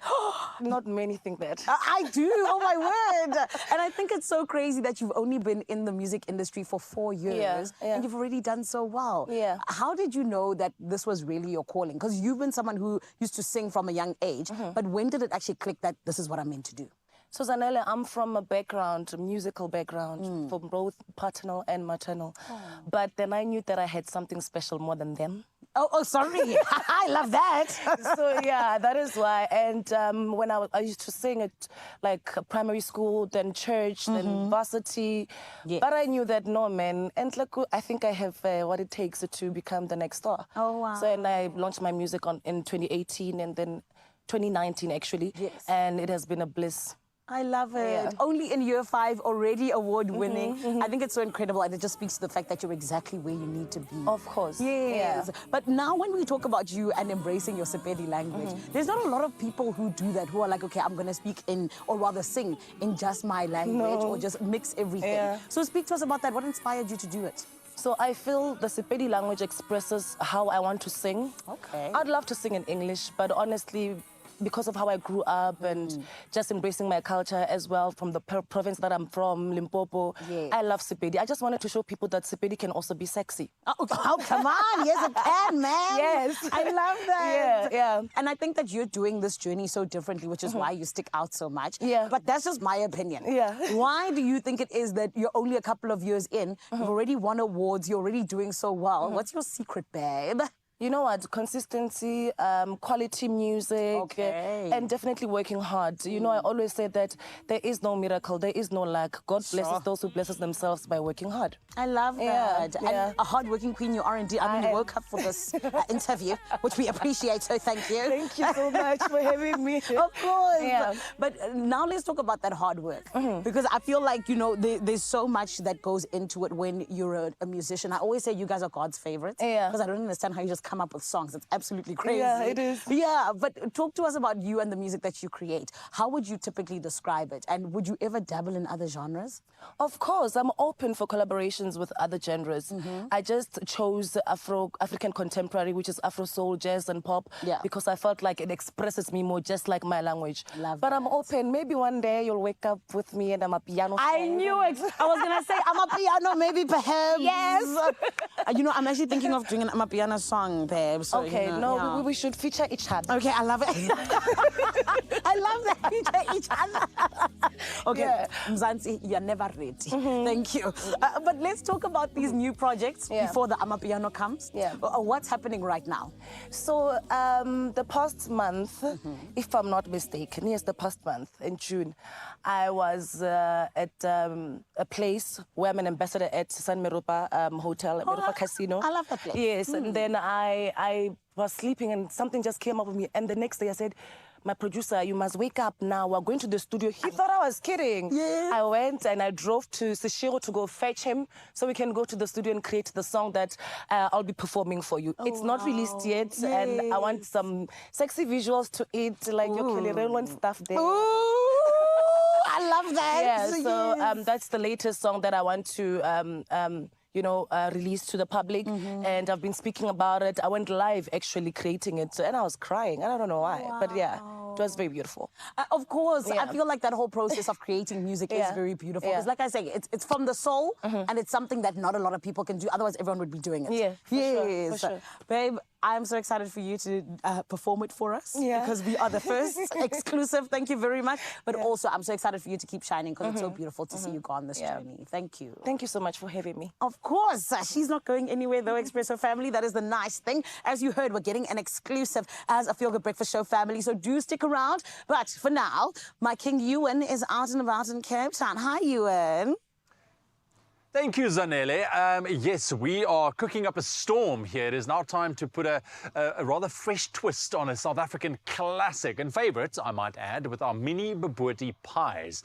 They bite-sized, they're delights, they are delicious fusion of traditional innovation with rich aromatic flavours and bobotie. It's all the word. But Teresa is here, and she's here to show us how it's done in celebration of 125 years of Clover fresh milk. I can't believe 125 years. That's quite something. That's quite something, and we are going to use it. Look, I love a good bobotie. I think this has been the kind of the topic of conversation this morning about whether you like raisins, you don't like raisins. But Teresa said it's like coriander. You just said it earlier. It's like either you love it or you hate it. Exactly. But I do feel a bobotie is just one of those things that it should have it, but they don't have it this one. Not this Not one. this one. We are serving it with the chutney, so you do get that kind of fruity, sweet element. Fantastic. If I'm making it at home, I always add raisins though. Okay, fantastic. Because you also said you didn't like it. You don't have to like it now, but you get used to it. You do. As a child, I really didn't enjoy it, but now it's one of my favorites. Absolutely. Okay, so let's put these mini bobotie pies to the test because I've been waiting all morning because I am by honger. We're almost there. Please, all right, let's so start. I'm going to work on the mince over here. Should I swap with maybe you? you go over there, and I'm going to just put this back on the heat. Okay. All right, so this is our mince that we have browned. We've got some onion and garlic in here as well. Righto. So this is just our base, very, very easy. So just break up the mince. And So you that's can just it, see onion mince. Onion mince and a bit of garlic as well. Okay. Yeah. So let that brown. While that browns, I'm going to prepare our bread. So this is the other thing about bobotie is we put the milk-soaked bread into it. That's another kind of unique thing. So we've got our white bread. White bread is best. I've used brown before. Yeah. It's also fine. Something that doesn't have a crust that's too thick. Right. And then you cut it up and you pop your milk on. And I find that this milky bread just helps to bind the bobotie. It just kind of brings and it's it going together. to add that bit of a creaminess to it as well. Exactly, adds a bit of flavour. So just let that soak for a little bit. That's all going to get sucked into the bread. I like what they did with the label. Yeah. It's like very traditional. Very jazzy, yeah. Very cool. Okay, so that soaks. I'll continue with this because I see you've got your handful on that side. Right, our mince is brown, so we can add our flavour in. Yeah, So very, very easy. We're going to add some curry powder, a bit of tomato paste. Right, you carry on there, and while Teresa is very busy there by purchasing and using any Clover Heritage fresh milk pack, you are not only getting a great product, but also helping the community projects with a 20-cent donation per purchase from Clover. And a little goes a long way, we know this. Adding fresh milk also to this recipe, like we've mentioned, adds a bit of a creamy richness to the bobotie mixture, enhancing its savoury flavours and making the pies irresistibly delicious. And furthermore, the fresh milk in the custard topping for these phyllo pies ensures a smooth, silky texture that perfectly complements the spicy bobotie filling. And that's what I love about bobotie, because it's just flavourful. So flavorful. That's it. And you can tailor the curry if you're cooking for kids and they don't like a lot of curry. Yeah. You can just reduce it. So that's gone in there. I also added a little bit of chutney and some vinegar. There we go. So lovely flavour. Season with salt and pepper. And then our bread can go in here as well. Fantastic. So there we go. Can I put this in there? You can pop it all in there. If there's excess milk, you can just squeeze it out. Okay, but I mean, it's all going to be soaked up. You did it perfectly. Perfect. Oh, thank you. All right, so that's going to also now... break that up, mix that all together, and just let that simmer until the mince is cooked through. Very, very That easy. does look delicious. I mean, I'll add that into a wrap. Totally, that would be amazing. Sure. Just like that. And then we do have some ready-made mince over there, so we can Okay, so now we pop over to this side. Yes. And I see you've got your little phyllo pastry cups prepared. Yes, very, very nice. I love doing it like this because it's very rustic. It doesn't have to be neat and perfect. We've just cut out little squares, pop them into the muffin tray, put a bit of melted butter between the layers of pastry. Okay. And you can put sort of 3 or 4 layers just to make sure it holds that filling really well. So this is our mince that we made earlier. So if you want to scoop those into our little 100%. pastry cups, Let's I'll make start the here with a topping. couple. So the custard, as you mentioned, that goes on top. This is just a mixture of eggs, and we're going to use our clover milk again. All right. And I'm also going to add a bit of turmeric into this. Some turmeric. Yeah, it gives it that nice colour. That colour, for sure. Yeah. Oh, for the, when you look at a bobotie, that top part of it, the crust, right? Yes, exactly. So whisk that all together. There we go. And that'll go on top. Try not to overfill it. That looks good, yeah. Is that right? I think for so many years I've been saying, don't overfill the muffin pan. And this is different. This you can be a bit more generous. Yeah, look, this is not going to like rise. No, exactly. You just need to leave a little bit of space for the custard. Righto. There we go. So I'll add my turmeric. There we go. Let me just get this is really fun. I love the idea of serving this. I mean, the kids would love this, I think. Everyone gets their little pie. Really, really good. So glad you got a bit of a taster here for us as well. Yes, absolutely. All right. So once it's now filled, the custard just goes on top? I'm going to pour the custard on top, and I'm also going to put a little bay leaf on top just to make it look pretty. These are quite big. You probably want to get a slightly smaller one. Yes. Pop the custard on top and then into the oven at 180 degrees for 20 minutes, just until that egg custard is set, because the mince is cooked. Until it looks like And then this. look at that. So Delicious. cute. Well, listen, we're going to continue filling our little cups here. What you can do in the meantime, you can head on over to our website, expressoshow.com, to get the full recipe. And while you are at it, grab your Clover Limited Edition Heritage Pack to make and enjoy these delicious flaky treats. So we have some tasters prepared just here. We're going to get Teresa to jump in here. We're going to change her mind, so stick around. We'll get it to taste in just a couple of seconds.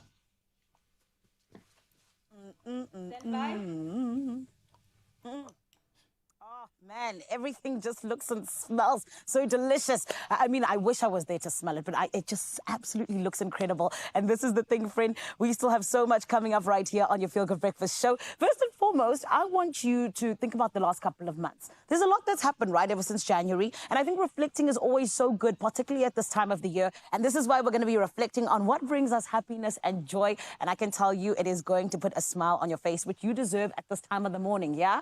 Also on the way, though, Simone Campis is here to tell us all about her hair care journey. And it is going to be a really beautiful one. So make sure you don't go anywhere. We're going to take a short break. I always tell you, go get coffee, go to the bathroom, but then hurry back because we still got a lot to do right here on your Feel Good Breakfast show. Stick around. Bake more memories with Royal Baking Powder, and you could win your own KitchenAid stand mixer. Be a part of the Tastemaster competition action by watching the show and baking a creative interpretation of the week's theme using Royal Baking Powder.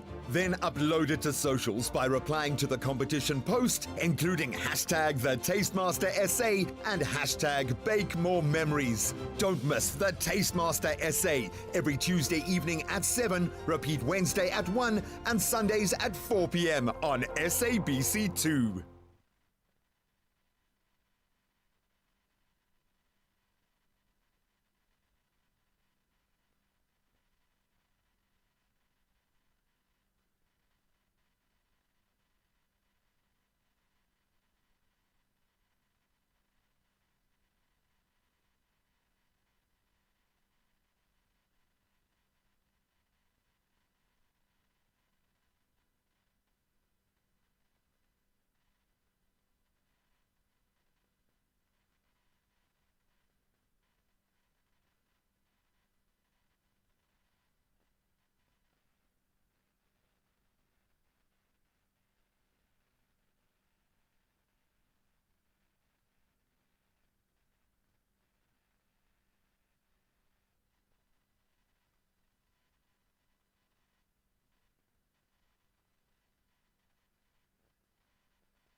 It's my Feel Good Breakfast Show.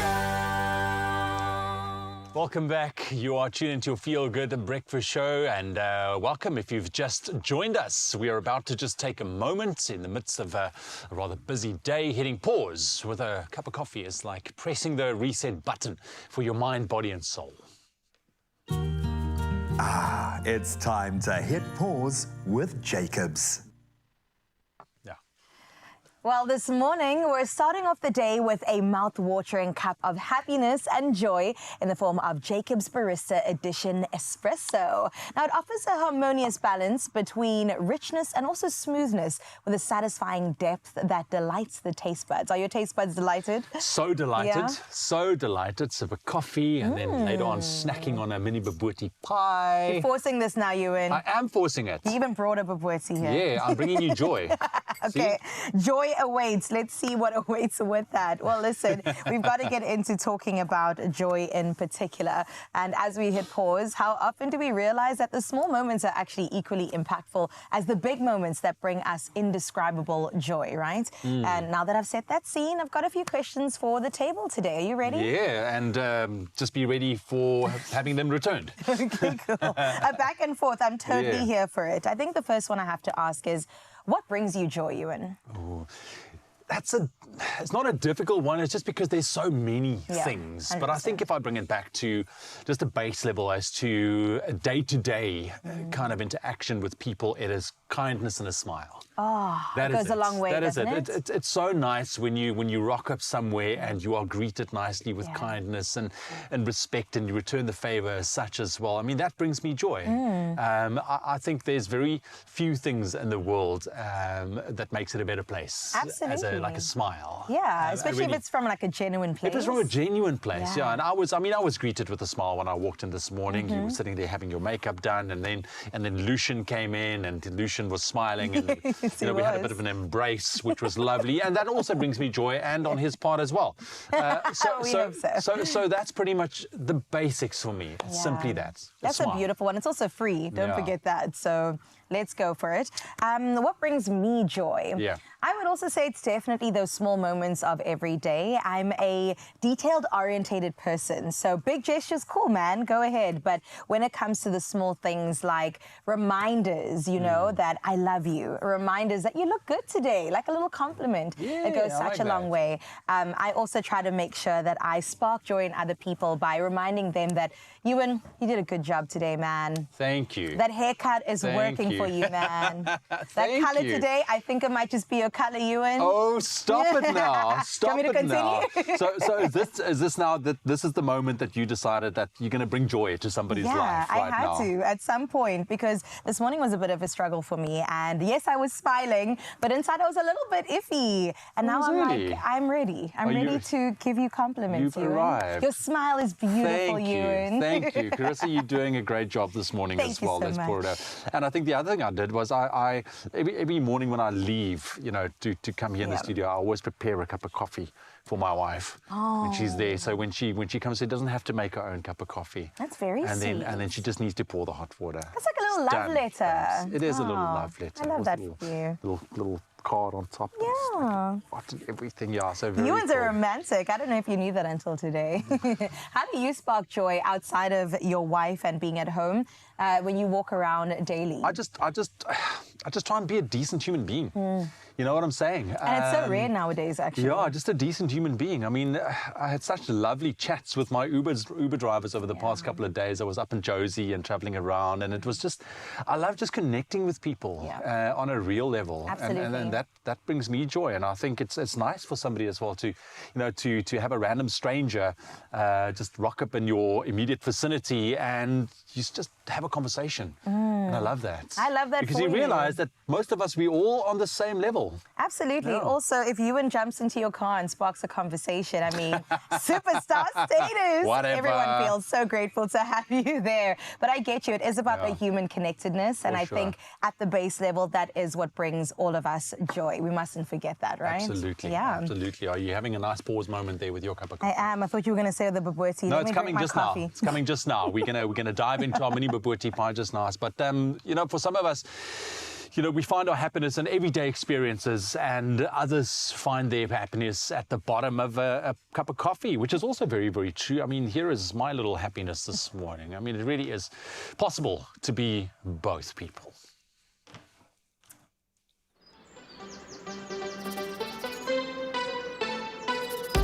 Find your wonderful. Jacob's Wunderbar. You know, on that note of being reflective, I think this morning's Good Morning post just really hit so close to home for me and was all about imposter syndrome. And that is when you doubt your own abilities, right? And we've all experienced this to some degree before. But what can you do to encourage more self-belief, I think, is the question. It's the actionable step. And we've asked you to share your voice notes on 0634088863, as well as use that hashtag Expresso Show and let us know across our socials what you think is all about pumping in that self-belief. Yeah, we unpacked it a little bit earlier on this morning with Duncan, a performance coach, and he gave us some really good insights. But let's log on to see. Let's see what you guys are saying on social media with regards to imposter syndrome. Trudy comes through saying, good morning, fam. I'd say that a person needs to be around people that can build them and make them see themselves in a better light. Also, maybe attend therapy. Very important. The people that you surround yourself with as well. If you have people that's building you instead of breaking you down, very important, especially in a professional scenario in a work environment. They say that you are the accumulation of those around you. So I'm with you, Ntuli, absolutely. Let's see what else we have. Well, we got Teresa getting in touch saying, good morning, my beautiful, beloved Expresso family. Understand that nobody is perfect, so just be yourself and stay confident. Yes, Teresa, I like that. I think it's important to believe what you have to bring to the table, right? That self-belief needs to be... What was the person saying earlier about interrupting those negative thoughts? Yeah, and it's about sure that you have the confidence. really, I think, being aware of your thought processes and how do you think and how do you talk to yourself. Exactly. I mean, the thing is, you need to really just take a step back. It's like when you start your day, just take notes of how you think and how you speak to yourself and back yourself. Yes. I mean, especially if you've done something for a long time, you know it. You know, if you know that you prepare, if you know you're always bringing it to the table, it's a good thing. Zanele, what do you think about imposter syndrome and maybe some strategies, you know, to really, I think, uplift yourself and boost your own self-confidence?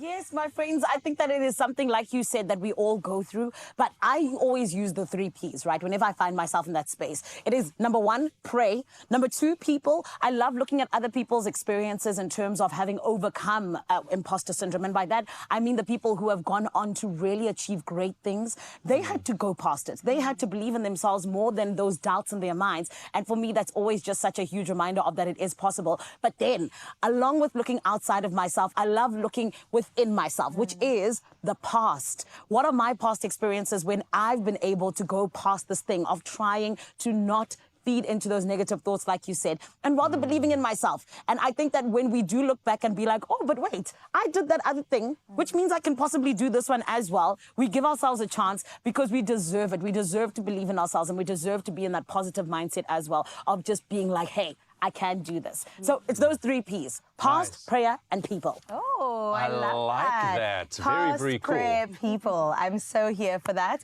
And I think that it is about just practicing with that muscle, right? And the more that you use it, the more it becomes a little bit more easier to put in that self-belief. Well, Zanele, thank you for those 3 Ps. Let us know what else is coming up today. Yeah, no, wait. Hang on. I was trying to escape. Okay, yes. We just need to make Carissa eat some bobotie first. Okay. It's amazing. I'll do it for you, Ewan. It's so good. I'm so sorry, Zanele, that we can't share this with you.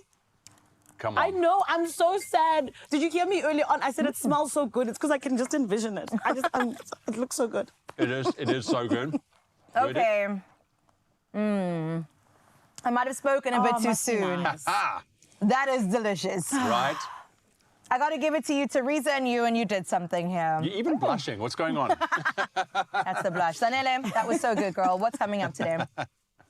Oh, my goodness. I'm so jelly, but it's okay. It's fine. What's coming up on the show makes up for it, I always say. And this is why, my lovely, you got to stick around. I'm telling you this much. When we are talking about our Feel Good Breakfast show, we have got the things to make the pots done, okay? So this is why, coming up, there's still more food. It is the delicious Royale beef burger. My friend, I think that when it comes to burgers, Expresso has pretty much, ticked all the boxes and made the things to happen. And this is why you got to stick around. And obviously, you also know we're going to be getting into some really incredible people and things that are genuinely going to make your morning that much better. So make sure you don't go anywhere. You're still on your Feel Good Breakfast show. We'll be back after this.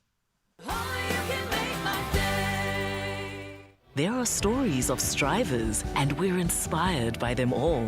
We invite you to write your story with us. Your story matters. ABSA.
It's my Feel Good Breakfast Show.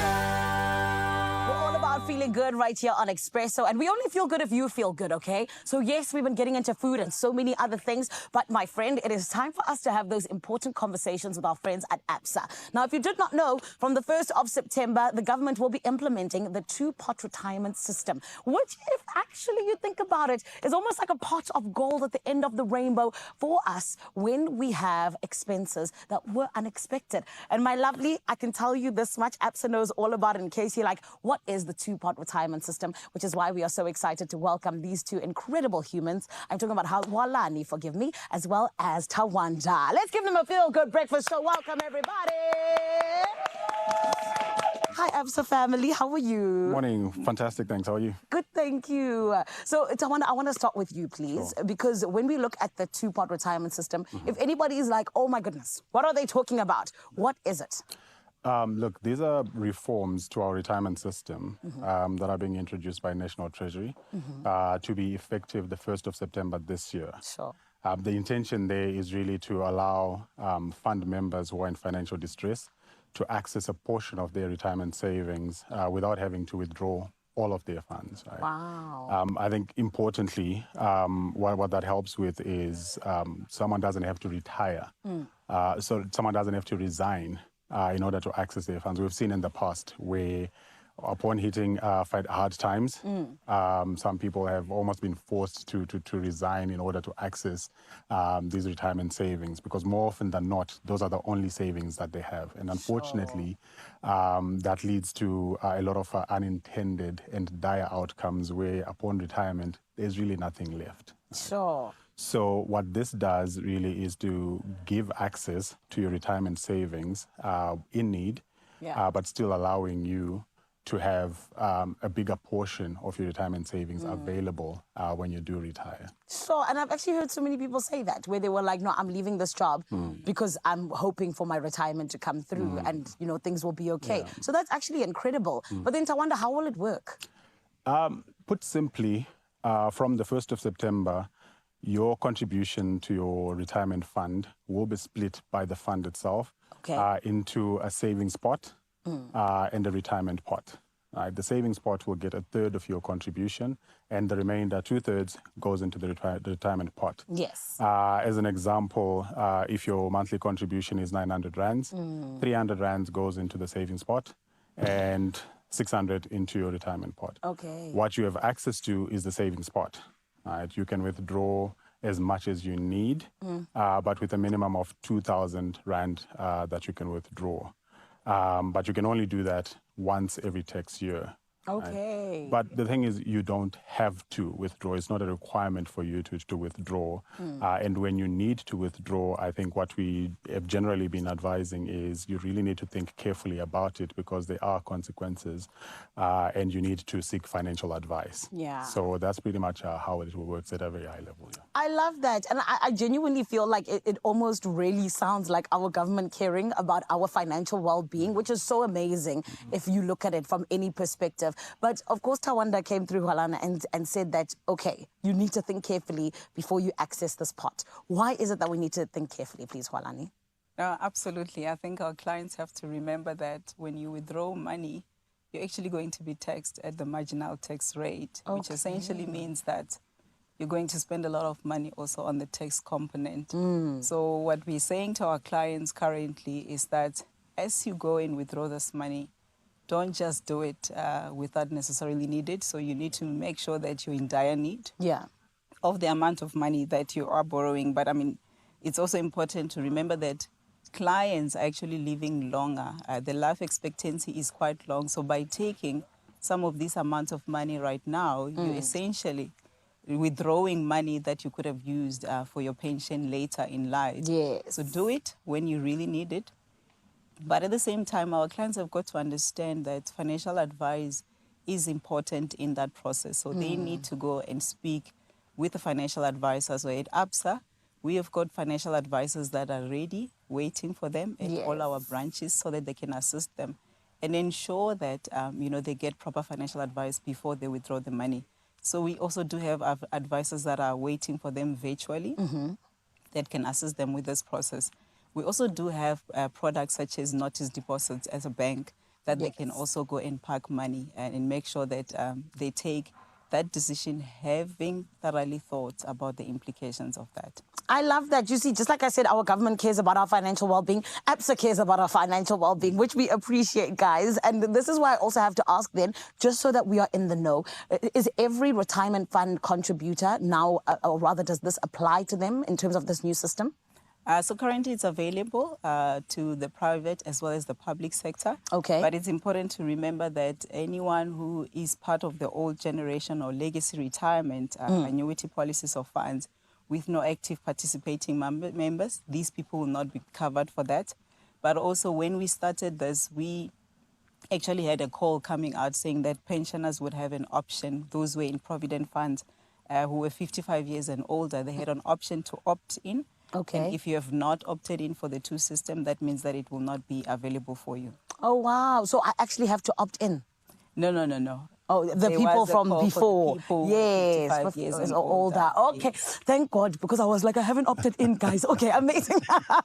I want to ask you very quickly before we wrap up, is there anything else that we need to know so that we don't make mistakes like I just did? Yeah, well, look, the retirement pot that I mentioned earlier, that's only available to you upon retirement, but you still maintain the right when you do resign to access the fund for the purposes of transferring it to a preservation fund. Okay. Right. And in the cases of retrenchment, that will be dealt with in future phases of the reforms. Yeah. And like Warani mentioned, feel free to walk into any one of our ABSA branches. Our financial advisors more than happy to help. While you're at it, talk to them about the amazing suites of products that we have. Talk to them about ultimate banking. Yeah. Talk to them about savings and investments. We've got fantastic promotions going on now.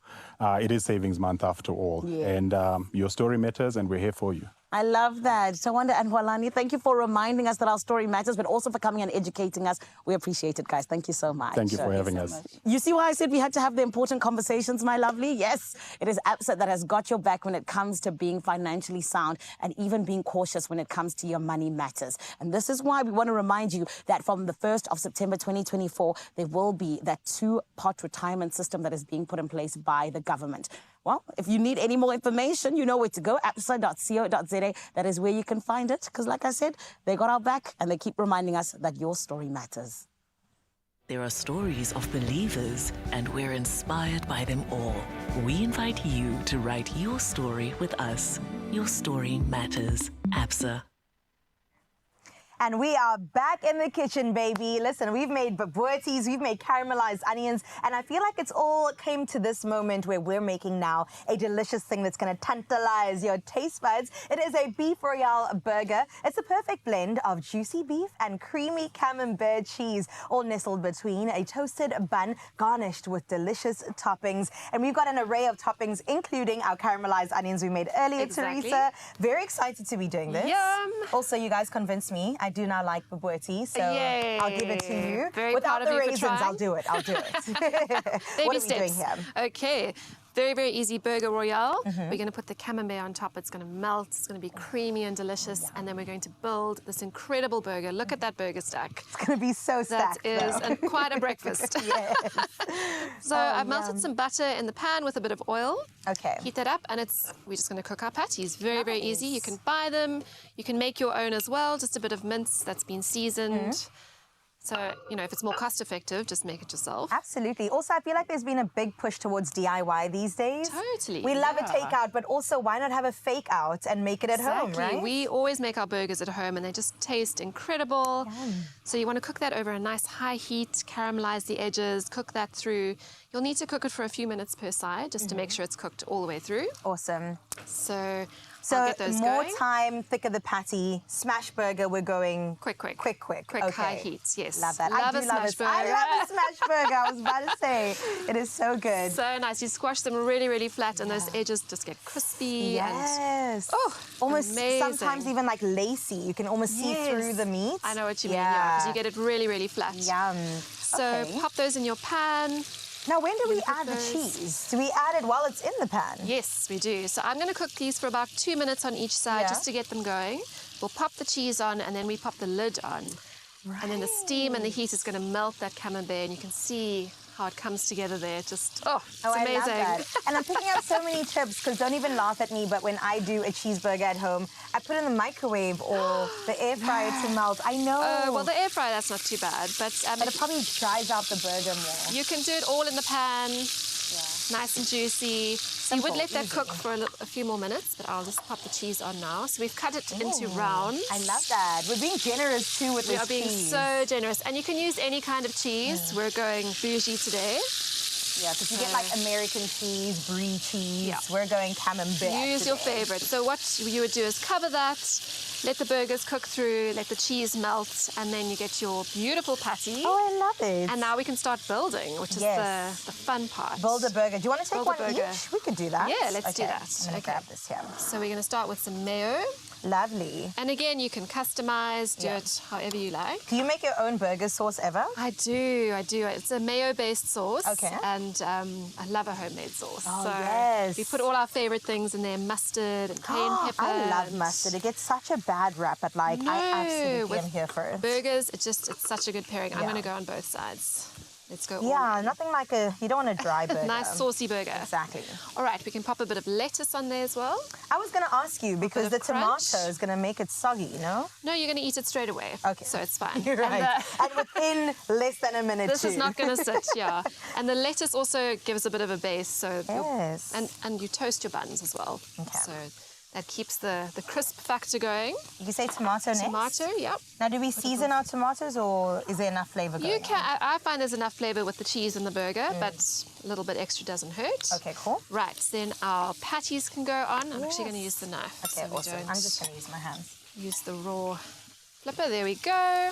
Oh, we are layering today. We are layering. Then we've got some bacon. Ooh. This is all the flavour. I guess you could also add bacon if you're not a pork eater. Totally. Or even beef bacon. Exactly. Little bacon bits, diced bacon, whatever you have. Yum. And then we're going to go with our chutney. Our star of the show. Yes. Okay, I'm going to clean the spoon so we don't get it so good. Dirty. So this is what makes a royale burger, because we're talking about royalty. We're not holding back anything. All in, no. This burger costs more than I do, probably, in this economy. Okay, so we're going caramelized onions on top. That looks amazing. Pop it on top. Is there a limit? Can I just go crazy? I don't think so. Okay. I don't think so. Because that looks like a lot, but it's going to be in so every bite. flavorful. Yes. And if you really want to go big, you can go double patty like we've done over there. Hectic. If you can get your mouth around that.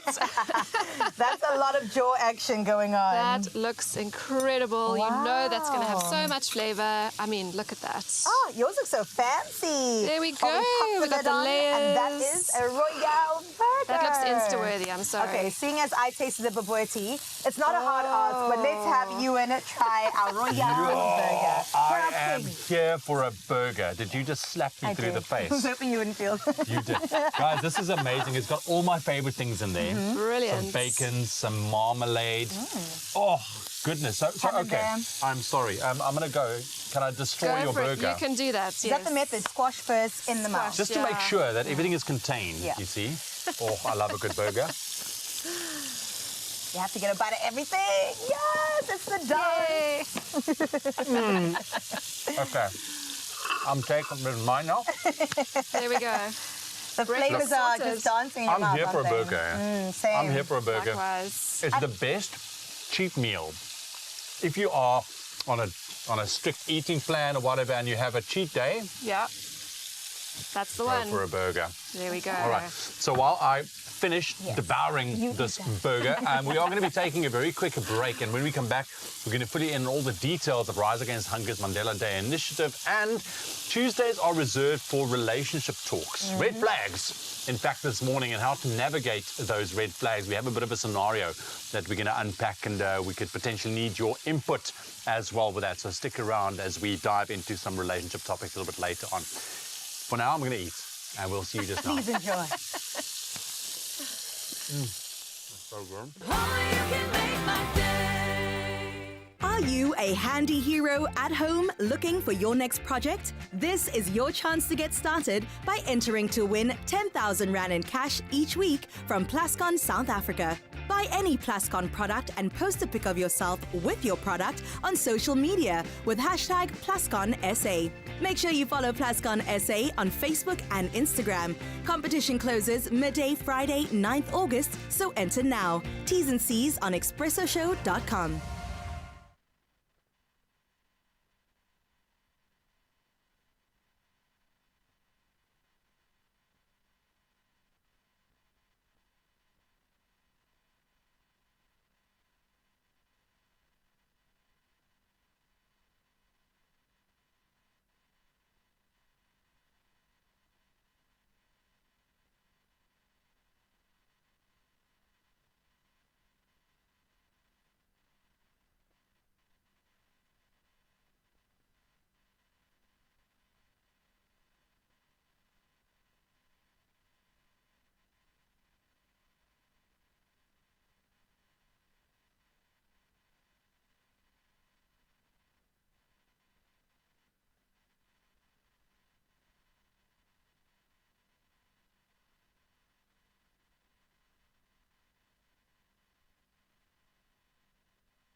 It's my feel-good breakfast show. Welcome back. You're tuned into your Feel Good Breakfast Show Expresso right here on S3. It's a chilly Tuesday, but we're keeping things nice and hot. And I'm having the best morning. Just saying to my colleagues, I mean, I can't believe that I'm actually getting to eat a full-on burger this morning. It really warms my heart. So I hope you're not too jealous. And with that, let's get into your news headlines for the last time while I finish off this baby.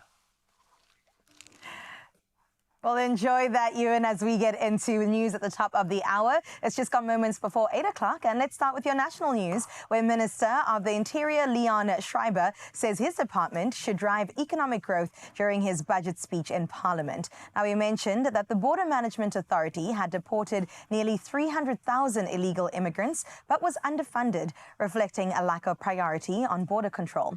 Schreiber emphasized combating corruption in the Department of the Interior to strengthen national security, noting that fraud by officials undermined the integrity of South African documents. He planned to meet the Irish ambassador to understand Ireland's recent decision requiring visas for South Africans. President Cyril Ramaphosa stated at the three-day climate symposium in Pretoria that South Africa is on track to achieve its goal of eliminating greenhouse gas emissions. However, he emphasized that this must be done in a responsible manner to avoid hindering economic growth. He noted that South Africa has relied on fossil fuels for decades due to their lower cost. Given the global goal of eliminating greenhouse gases by 2050, Ramaphosa stressed that South Africa must move in tandem with the rest of the world. Now, taking a look at your international news, the Gambia's lawmakers have rejected a bill seeking to overturn a 2015 ban on female genital mutilation, or FGM. A majority of MPs voted against the bill before its third and final reading. Human rights groups and the UN had urged MPs to block the bill, introduced in March under pressure from some Muslim clerics. The Gambia has one of the highest rates of FGM, with 73% of women and girls aged 15 to 49 having undergone the procedure. Former U.S. President Donald Trump has chose Senator J.D. Vance of Ohio as his running mate, picking a one-time critic who became a loyal ally and is now the first millennial to join a major party ticket. The 39-year-old Vance rose to national fame with the 2016 publication of his memoir, Hillbilly Elegy. Now, he was elected to the Senate in 2022 and has become one of the staunchest champions of the former president's Make America Great Again, particularly on trade, foreign policy and immigration, but it's largely untested in national politics. Now we close off with some sporting news where can we have can-can at the Olympics? Not quite, but Paris welcomed the Olympic torch with a vibrant celebration reminiscent of its artistic flair. Now in Montmartre, French can-can dancers and local artists greeted the torch as it passed through their neighborhood, following a route that included iconic landmarks like the Moulin Rouge and Sacré-Cœur Basilica. Crowds of residents and tourists lined the streets for the second day of the relay, which on Sunday had traversed Parisian landmarks such as the Arc de Triomphe, Notre Dame Cathedral, the Louvre Museum and Luxembourg Gardens. Now the city and of course all the world, I know that I will be eagerly anticipating the ceremonial lighting of the Olympic flame during the opening ceremony of July 26th, marking a century since Paris last hosted the Games in 1924. It's definitely going to be an historic moment. Now let's delve into your world of sports. Ewan has the latest.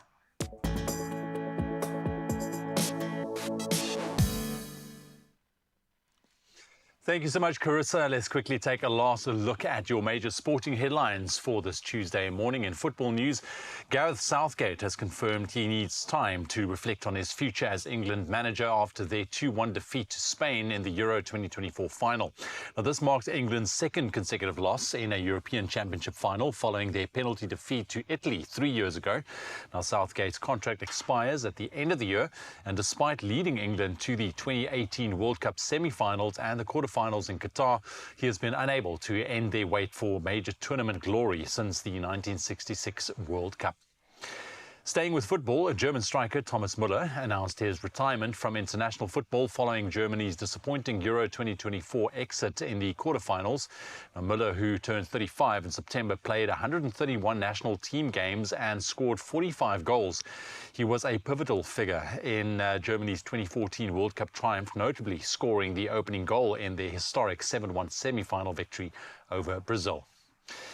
And the Kazakhstan MotoGP, scheduled for September, has been cancelled, and that's due to devastating floods earlier this year. It will be replaced by a second event at Italy's Misano circuit on the 22nd of September, just 2 weeks after the San Marino Grand Prix. Now, this decision comes after unprecedented bad weather and flooding in Central Asia that led to a national emergency.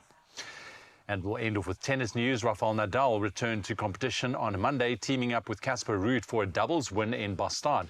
Now, this was Nadal's first match since his early French Open exit, where he lost to Alexander Zverev in the opening round. Now, Nadal and Ruud triumphed 6-1, 6-4 against second seeds Guido Andriozzi and Miguel Reyes Varela in a rain-interrupted clay court match.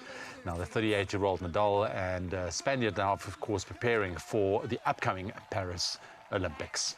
That's the last look at your sports for your Tuesday morning. Let's quickly take a last look at what's happening out on the roads and also getting into your temperatures with Carissa.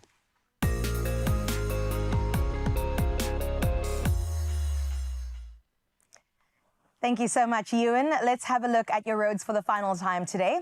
Well, in Johannesburg and Gauteng, there's been a multi-vehicle accident on the N1 southbound before Buklu interchange. One lane is closed, so of course approach the area with caution. And in Somerset West out in Cape Town, there is congestion on the N2 outbound at Victoria. Maintain a safe following distance and allow for some added travel time this morning. That wraps up your roads. Let's have a final look at your weather.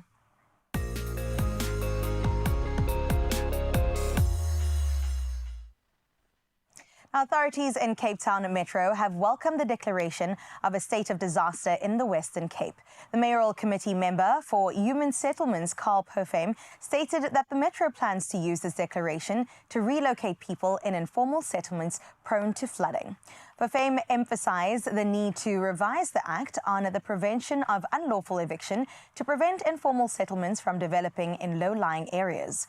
Recent severe weather has flooded more than 47,000 residential structures. Meanwhile, teams from Working on Fire are attending 6 farms near Ladybird in the Eastern Free State to bring wildfires under control, which are rapidly spreading. We thank them for their service for the final time today.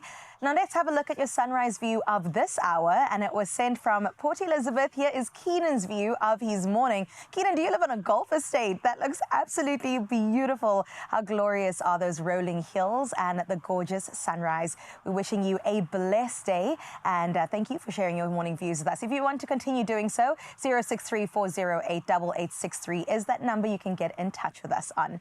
For now, though, let's have a look at your final temperatures for today.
There we have it, your temperatures for the last time. We were just talking now. It's like we haven't seen the sun down in Cape Town for the longest of times. And yesterday, a little bit of just a hello. And then now it's just gone again. Gone. Come on, you can't tease us like this.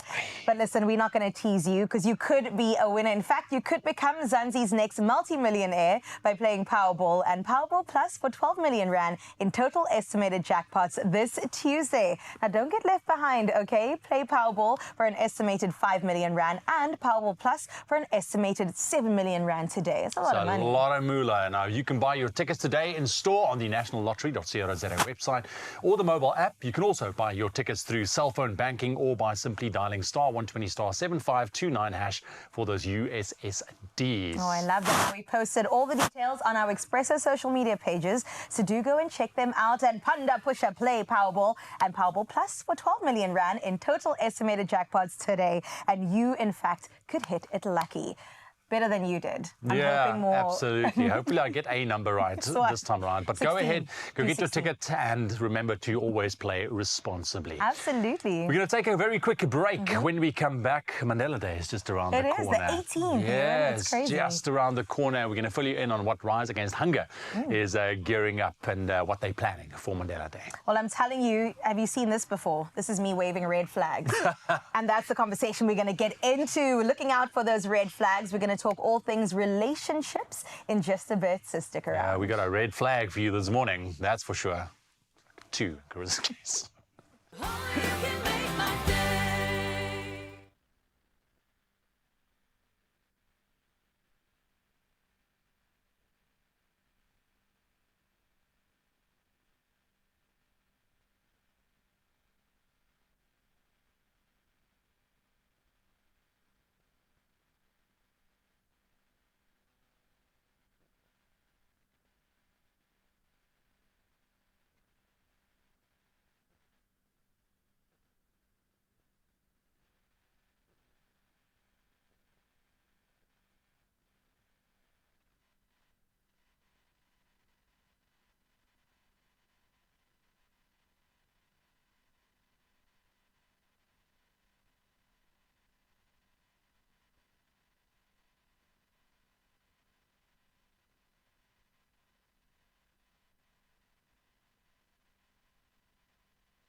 It's my feel-good breakfast show.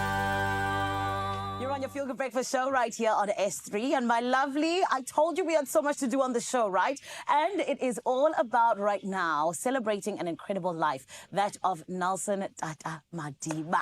I am talking about the man that we celebrate each and every July. And Mandela Day is literally around the corner. And if you did not know, over the last 3 years, Attack Foundation and Sage Foundation have been coming together with Rise Against Hunger Africa each and every year, making sure that they indeed make an impact. And it is all about putting together those incredible food packages and allowing communities that are in need to hopefully have some sort of aid. And more than anything else, I definitely think, leave a lasting impression of the fact that South Africa does care. And one of the most incredible things is the fact that Rise Against Africa, or rather Rise Against Hunger Africa, is all about getting volunteers together to put those packages together and give them to early development childhood centers, as well as communities that are in need. And today, we're getting to learn about what it is that is going to be happening on Thursday, my friend. And I definitely think that we can all be a part of it in the most beautiful way, which is why we are joined by the CEO of Rise Against Hunger Africa. It is, of course, Brian Null, and the Transformation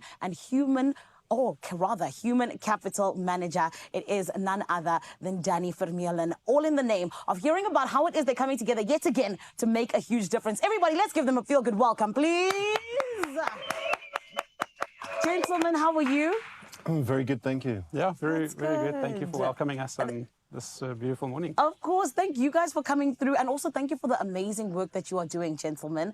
But Brian, I'm going to start with you. Tell us about Rise Against Hunger Africa. What exactly is it, and what do we need to know?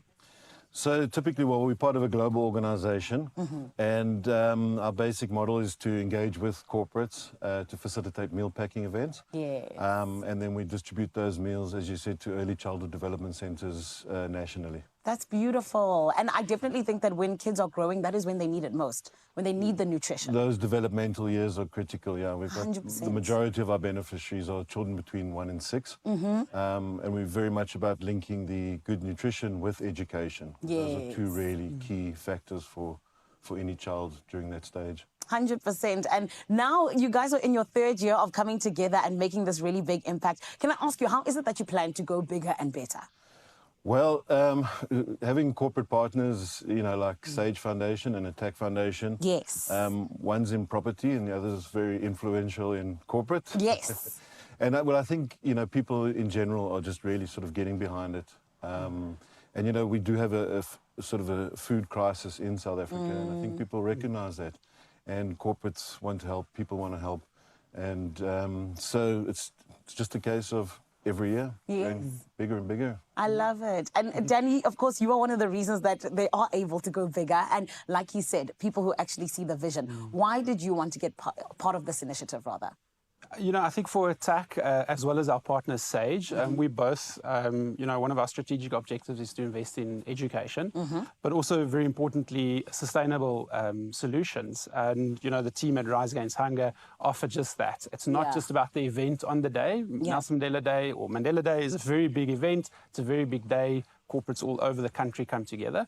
But what we are able to then achieve on this day takes us through the whole year, and it assists those children for the whole year. And for us, that is where the lasting impact comes from. And as I mentioned, together with our partners Sage and Sage Foundation, that was quite key for us. Beautiful. And I love that you are actually putting your mouth where your money is, your money where your mouth is. Thank you. Because there are so many people who they talk the talk, but they don't walk the walk. And I absolutely see the fact that when we see people come together, there's more of an actual impact that can be made. So this is why then I want to ask about Thursday, because this is where we as South Africans are coming together and making that impact with you. What is happening on Thursday that we need to know? So we've got events in various cities around the country. The big one will be at Mall of Africa. Yes. And the target with our corporate partners is 400,000 meals for the day. Sure. So the impact of that 400,000 meals will feed 1,700 children 5 meals a week for an entire year whilst they attend their ECD. So it's a huge impact. It's a huge number to get to. But we're right on track. And we've got a lot of support, so it's awesome. I just want to say, and part of that is setting those ambitious targets, right? So And to raise 1,000 meals takes quite a lot of people as well. We needed roughly around 1,800 volunteers on the day across our different packing events to come together and to make this day work, right? So that we have that benefit for the whole year. I love that. And I also think that, you know, when we talk about people coming together, South Africans can come together. We've done it with rugby, we've done it with many other things, but particularly when it's all about making a difference, I think we do it so well. And this is why I have to ask, gentlemen, how can people get involved? Well, we've got the various venues, so probably the best is probably to go to one of our websites. You can even go to the Rise Against Hunger Africa website. Alternatively, just contact Sage or Attack Foundation. And, as I say, there's venue in Pretoria, Stellenbosch, Potch, and there still is some space available there. Amazing. So here in Gauteng at the Mall of Africa, we've still got some space left for our 3 o'clock slot. And we definitely welcome everyone to come and join us on the day. Reach out to us via our social media platforms. They can search on Instagram or any of these platforms for Attack Foundation or Rise Against Hunger, and they'll be able to locate the sign-up forms there. Beautiful. And gentlemen, as we wrap up, is it true that it's going to be reaching other African countries as well? We're certainly obviously looking at expanding all the time. Beautiful. We currently do assist other African countries with meal distribution. But if we can move up into the actual meal packing and more engaging, so we'll lean a lot on our partners for these kind of things. That's you. But yeah, we have to keep growing and keep helping wherever we can. Amazing. Gentlemen, thank you for the amazing work that you do. And I hope that you just continue to see the fruits of it, but also more than anything else, may you continue to see just the difference that you're making 100%. So thank you for that. Thank you. Amazing. As you can tell, it is going to be an incredible Mandela Day on Thursday. These gentlemen leading up one of the most amazing things happening around the country. And this is why it's so lovely that you too can get involved. Like you heard, Attack Foundation, Sage Foundation, and of course, Rise Against Hunger Africa. Coming on up now, I need to tell you, because all in the name of making sure that we are still keeping things action-packed, my friend. We're talking red flags and those relationships. How can you tell that those red flags are really, really scarlet red and you must keep away, huh? We're going to be getting into that. And then, of course, we're also getting to hear from the gorgeous girl that we spoke to earlier on. It is Motlanalo. She's going to be blowing you away with her delicious vocals, and you do not want to miss it. Stick around, you're on your Feel Good Breakfast Show. Drained? Dehydrated? You have lost more than just fluid. Recover faster. Add Rehydrate, SA's #1 oral electrolyte mixture.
Hello and welcome back. This is your Feel Good Breakfast Show, Expresso on S3. If you have just joined us, you are just in time for our relationship discussion this morning. Because Tuesdays we do focus on all things relationships, and we always encourage you at home as well to share your stories. And we had a viewer who reached out to us for help. Let's quickly take a listen to what she had to say on our WhatsApp line. Hi, my relationship dilemma is that my boyfriend is married, but he says that he loves me and he wants me to quit school and to quit my job and to be with him. So, yeah, that's my dilemma right now, is that he wants to be with me, but I don't know if I'm willing to give up those things in order to be with him. All right, so that came in from one of our viewers. I'll just reiterate. She says, my relationship dilemma is that my boyfriend is married, but he says that he loves me and he wants me to quit school and my job to be with him, but I don't know if I'm ready to give up those things to be with him. That's a tough one. All I'm saying is that I see red flags all around, but it's not up to me. Listen, our viewer is facing a tough decision in a relationship, and she is dating a married man who wants her to quit her job and also quit school to be with him, but she's not ready to give up her independence. Yeah, so this morning joining us to give their professional advice is Daniela. She's a FA MAC accredited family therapist, divorce mediator, and also parenting coordinator, as well as Sadia, an HP CSA registered counselor and psychologist supervisor. We really did bring in the big guns this morning. Let's welcome them to the dive-in. Good morning, good morning, good morning, good morning. Thank you. Spot the red flag this morning. Ladies, I was doing this earlier. I said, this is me waving my red flags. Yeah. Look, let's talk about it. I mean, you've heard the scenario. First thoughts and impression on this particular scenario. Go ahead. I think the red flags, as you're saying, it's literally like it's being flagged all over, and for many years and for the most part, you know, women have been striving for the independence, and yes, it's been achieved, but also to a certain degree and to a certain extent. But if we're looking at this scenario in particular, he's stripping her away from that independence, not just her independence, her identity, a support system. So what I see is that he technically wants to control her whole life, and once he gets to control her whole life, she's solely and fully dependent on him. She needs to depend on him for what she eats, where she goes, for food, basically everything. Her whole life revolves then around him. So a lot of times it just, when we read it and we listen to it, just looks like it's, you know, we just see the red flags, but there's a lot more to it. I think we can read the scenario, and for us sitting here, it's an immediate red flag and a no-go. It's like, no, we can. But I think on the other side, we must also remember, I mean, I think she might be a bit clouded in this scenario because she's got real feelings. Absolutely. Right? I mean, I'd like to just add to what Sadia was saying, and just generally to this viewer, is that the whole thing that's been focused on here is her missing her identity, having to give up school, having to give up her job. The guy's married. What is he giving up for her? Yes. So, I mean, perhaps there's a cultural element that we're all missing here. But even so, for me personally, and I'm sure most people feel the same way, culturally or not, you want to be everybody to somebody, and they're already married to somebody else, and I've missed on this whole thing, whether his sacrifice is that he's getting divorced or not. So essentially, she's being asked to give up her independence, her career, her education and everything. What is he giving up to match the sacrifice, if anything? Is it a fair trade is the question you've got to ask. Because it's interesting what she said now about the, you know, obviously understanding maybe from a cultural point of view. I mean, here it's not somebody who's, you know, wanting to be in a monogamous relationship, it's more, you know, towards polygamy side. But the issue here is that he's asking her to leave her studies and her job. Exactly. I mean, that's crazy. Which to me also flags, you know, like emotional manipulation, right? Yeah. And I wonder if that's also at play here, because yes, she's giving up so much, and the power dynamics are now being shifted. The thing is, we want a partner who's going to support us. I mean, build us up, want the best for us. I mean, I've said it 100 times here as well, is that I'm a divorce mediator, and most of the issues that I deal with in my practice is this imbalance of power. So when we come into sessions where a relationship is breaking down, one party is always more empowered than the other. And that is in a marriage where there are children, where there's potentially a stay-at-home mother or parent, and they fight tooth and nail for their independence back. Here you are a young woman, clearly a young woman, because you're still studying, you've got your whole life ahead of you, and you want to start a relationship with somebody else's man with no power at all. It just doesn't make any sense, I'm afraid. Let's give some advice, some hard advice and truths for our viewer out here. Should she continue down this path? Sadia, where's this going to lead potentially? Yeah, I think there's only one way to put it, unfortunately, and that is that she's going to lose herself, but not just lose herself, it's her future as well. But I also just wanted to briefly touch on, you were speaking about, asking about her feelings as well. So we can't negate that. Absolutely. So, it's very real. Yes, so even with situationships, it's like, oh no, we're going to negate boundaries, we're going to negate self-respect and just that common courtesy. So we don't want to remove her feelings and her emotions that's already involved in this, because for me, I mean, anybody in a situation like that, they're going to question everything. And also not just question that, but every other relationship that they now go into. So it's setting herself up for disaster in the future. And oftentimes, even in relationships with couples therapy as well, is that couples often, whether it's husband or wife, they lose themselves in the marriage. And by the sounds of it, she's already lost herself. And for me, I don't just want her to recognize the red flag and see it as a warning sign, as part of the package, because it's not part of the package. Exactly. So it comes down to, it's just going to end up in distraction. Yeah, because we do know, I mean, look, we don't have context in terms of how long this relationship has been ongoing or so, but we know when that, initial stages of love and a new relationship, it completely clouds a person's judgment. Absolutely. Right? So the advice here is for our viewer to just take a step back here and look at the whole picture and try and a little bit see into the future. Yes, absolutely. Interesting. And it's just evaluating, is this good for me? And the answer is, unfortunately, no, it's not. Because at the end of the day, what I'm thinking is, if he's done this to her, who's to say that he didn't actually do it to his wife? Yeah. So that toxic behavior and cycle could have just been repetitive. So for her, as you say, it's take a step back, reevaluate the situation. Is this part of my future? And I mean, for me, the answer is no. Is no. I do want to play devil's advocate, because we do have a part 2, and maybe you guys can think about this. But what if this is a moment of growth for her?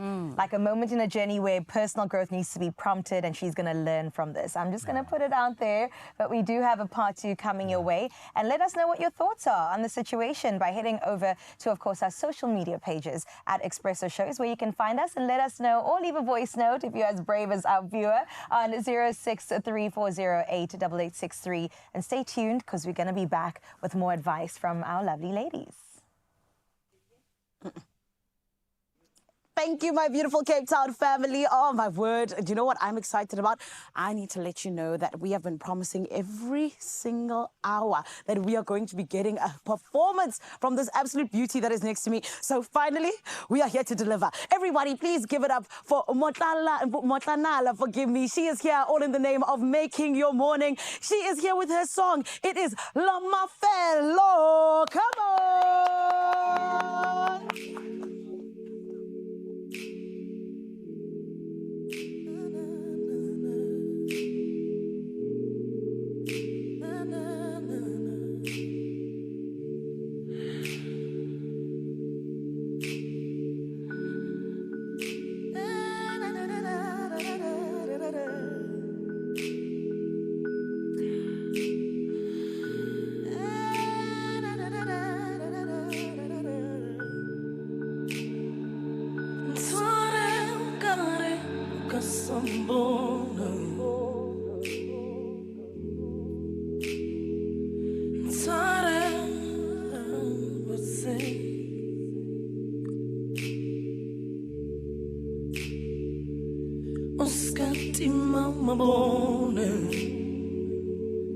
Still want to look deep into your eyes.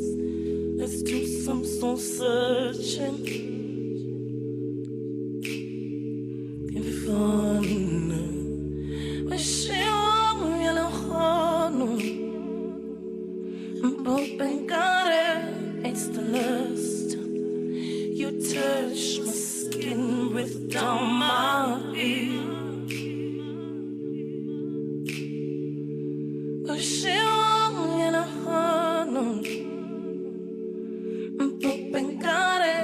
It's the lust. You touch my skin with down my ear. Kila my fellow, even when you go on and on. Kila my fellow, fellow nyata. Kila my fellow, even when you kiss me like that. Kila my fellow, kila my fellow. Do you want me to leave? Oh, nya koi tire lana, kive bullet foena.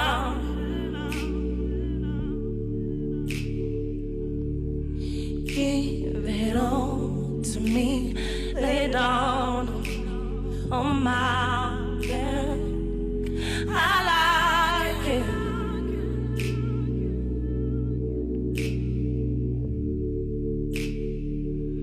But she won't, you know, no.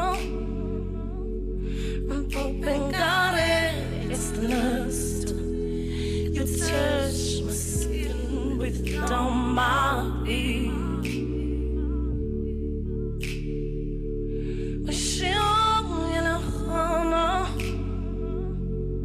I'm hoping got it. It's the lust. You touch my skin with down my ear. You love my fellow, even when you go on and on. You love my fellow, family love. You love my fellow, even when you hold me like that. You love my fellow, you love my fellow. But you don't know, but got it. It's the lust. You touch my skin with down my ear. But you don't know, touch me like it's the last time. You touch my skin with down my ear. Thank you.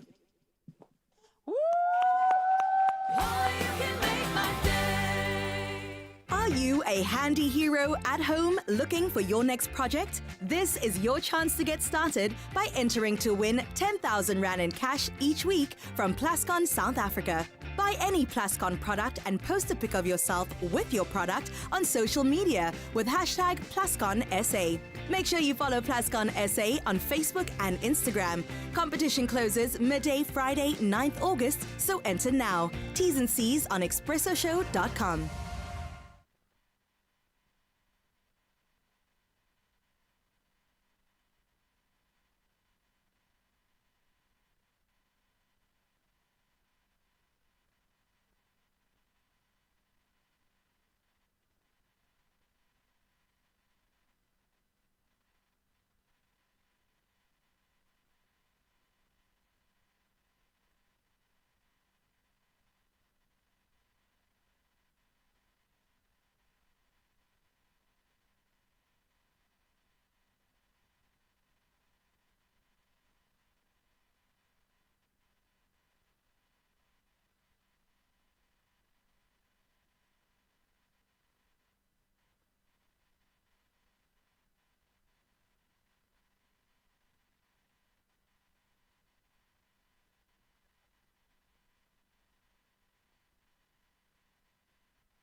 It's my feel-good breakfast show.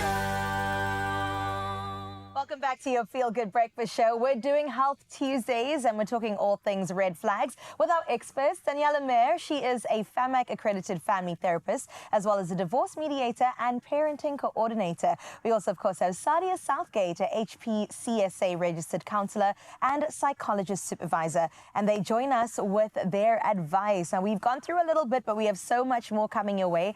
And we've asked you to weigh in as well when it comes to the social media comments. Yeah, so just a quick roundup. If you have just tuned in, we had a viewer connecting with us saying, like, listen, this is my scenario and my immediate world that my boyfriend is married and he's asking me to leave school and quit my job. So that's quick roundup. And there you can see the scenario on screen. And this is what we are dealing with. We did unpack it a little bit, but we asked for your advice. So let's head on over to the socials very, very quickly, seeing what you guys think about this scenario. Here we have one from Kitty Bonne. It says, girl, wake up. He's not yours. Married man never leaves their wives. I say, leave him and live the life you deserve. Yes, there we go. There you go. Kitty Bonne with advice that maybe sounds experiential, but let's move on. Shahida also got in touch. Okay, saying a different opinion. Do what your heart tells you. If he's true and loves you, he would sacrifice for you to do your best. Love should be worth it. Love should be worth the wait. Don't go for someone that promises you the world. If he's married, then it's a red flag. Okay. A little bit of both, but follow your heart at the end of the day is what Shahid is saying. Okay, yeah. We have another one here from Wayne. He's married. If he loved you, he wouldn't be married. Don't give up your independence for a man who has showed you no reason that he can look after you. Ooh. Oh, wow. Sheesh. Okay, so there we have it. Some of our comments coming through. What do you guys make of some of those comments? I just want to say, like, I feel like a little bit unfair to the actual person who sent this voice note in. And I think it's very difficult for us to unpack it with the little context that we got. Yeah. So, first off, I want to just say that there is no judgment. Whatever she decides that is right for her life, I think everybody needs to accept that. She's the one that has to live with the choices she makes. Right. So I think what we can do in a professional capacity is arm her with what to expect. So we deal with so many different things. We deal with, is this as a couple, this married man and this woman, do they prescribe to a monogamous lifestyle? Clearly he doesn't. But is it something that she's willing to accept? Because if he's married and he has her, is it a possibility that he's going to have 3, 4, and 5 as well? Right. Is he saying to her that it's her and maybe he'll leave his wife? Whatever the scenario is for her in actuality and reality, she needs to understand that she is not the only woman in his life. And because she is not the only woman in his life, it is completely her responsibility to take care of her life. If he fits into that, wonderful. Yeah. If her heart goes with, I want to be with him, he's married, etc., and it works for her, fantastic. I'm very happy for her, no judgment. But make sure that if number 3 comes along and number 4, where do you fit in the pecking order? Make damn sure that you have something to fall back on. And that's a growth thing, and that's a personal thing. It's not a love thing, it's not a relationship thing. Yeah. You cannot be unloved or not loved because you have an interest in taking accountability for your own life. And that is the bottom line in any situation. Dropping bars, I love it, yes. Yeah. I'm also hearing boundaries is what you're saying, right? Sadia, maybe you could speak to that. Just erecting and respecting your own boundaries, regardless of anything that happens around you. Yes, I think boundary starts with ourselves. You know, sometimes we think that when it comes to boundaries, it's often for other people, but it's also to protect ourselves from whatever is coming externally. So yes, boundaries often change as well. So it's not necessarily saying that if, you know, once she's done studying or she's done with school, that she may not meet someone like that again, but it's setting herself up with those boundaries to protect herself, guard her heart. But it's, as you're saying, you know, we can't really make a decision for her. And I mean, that's what we deal with in therapy, is that the client is the expert in their life. But what I'm hearing, even with the comment of Wayne, that was coming from a man saying that, you know. So when I read that, I also understand that oftentimes people tell us what we want to hear, not what we need to hear. And I believe that when it comes to, now, you know, with partners, is that your partner is someone that comes alongside you, and your partner complements complements you. Your partner motivates you with your visions, your dreams, your goals. And by the sounds of it, he wants to take that away from her, not compliment her with that, you know. So it's like you're saying, it's kind of, you know, when there's a third person or fourth person that comes, it reminds me of like going to like a grocery store, you know. You eventually in the front of the line, and by the time you get to the front, you realize you're actually in the wrong line. Sure. Yeah. That means when you go to the next store that you actually really wanted to go to, you then start at the back of the line. Yeah. And that's what it comes down to, you know. For her, she's eventually going to get to the back of the line, should there be a third, fourth, fifth. Yeah, absolutely. And you look at the scenario, and like we will say it, we don't have, you know, all the context. Right. Yeah. We don't know what the setup there is. But I just feel, you know, for him specifically asking her to leave, she's obviously studying, she's in school, but to ask someone to leave that is already just a big thing for me, because I mean, here she is, she's empowering herself. She's obviously working on her future. She's thinking about her future, but now she's met with this kind of crossroad. And for him to ask that, and now she's blinded by love, I just think she really needs to be just careful, whatever the situation here is.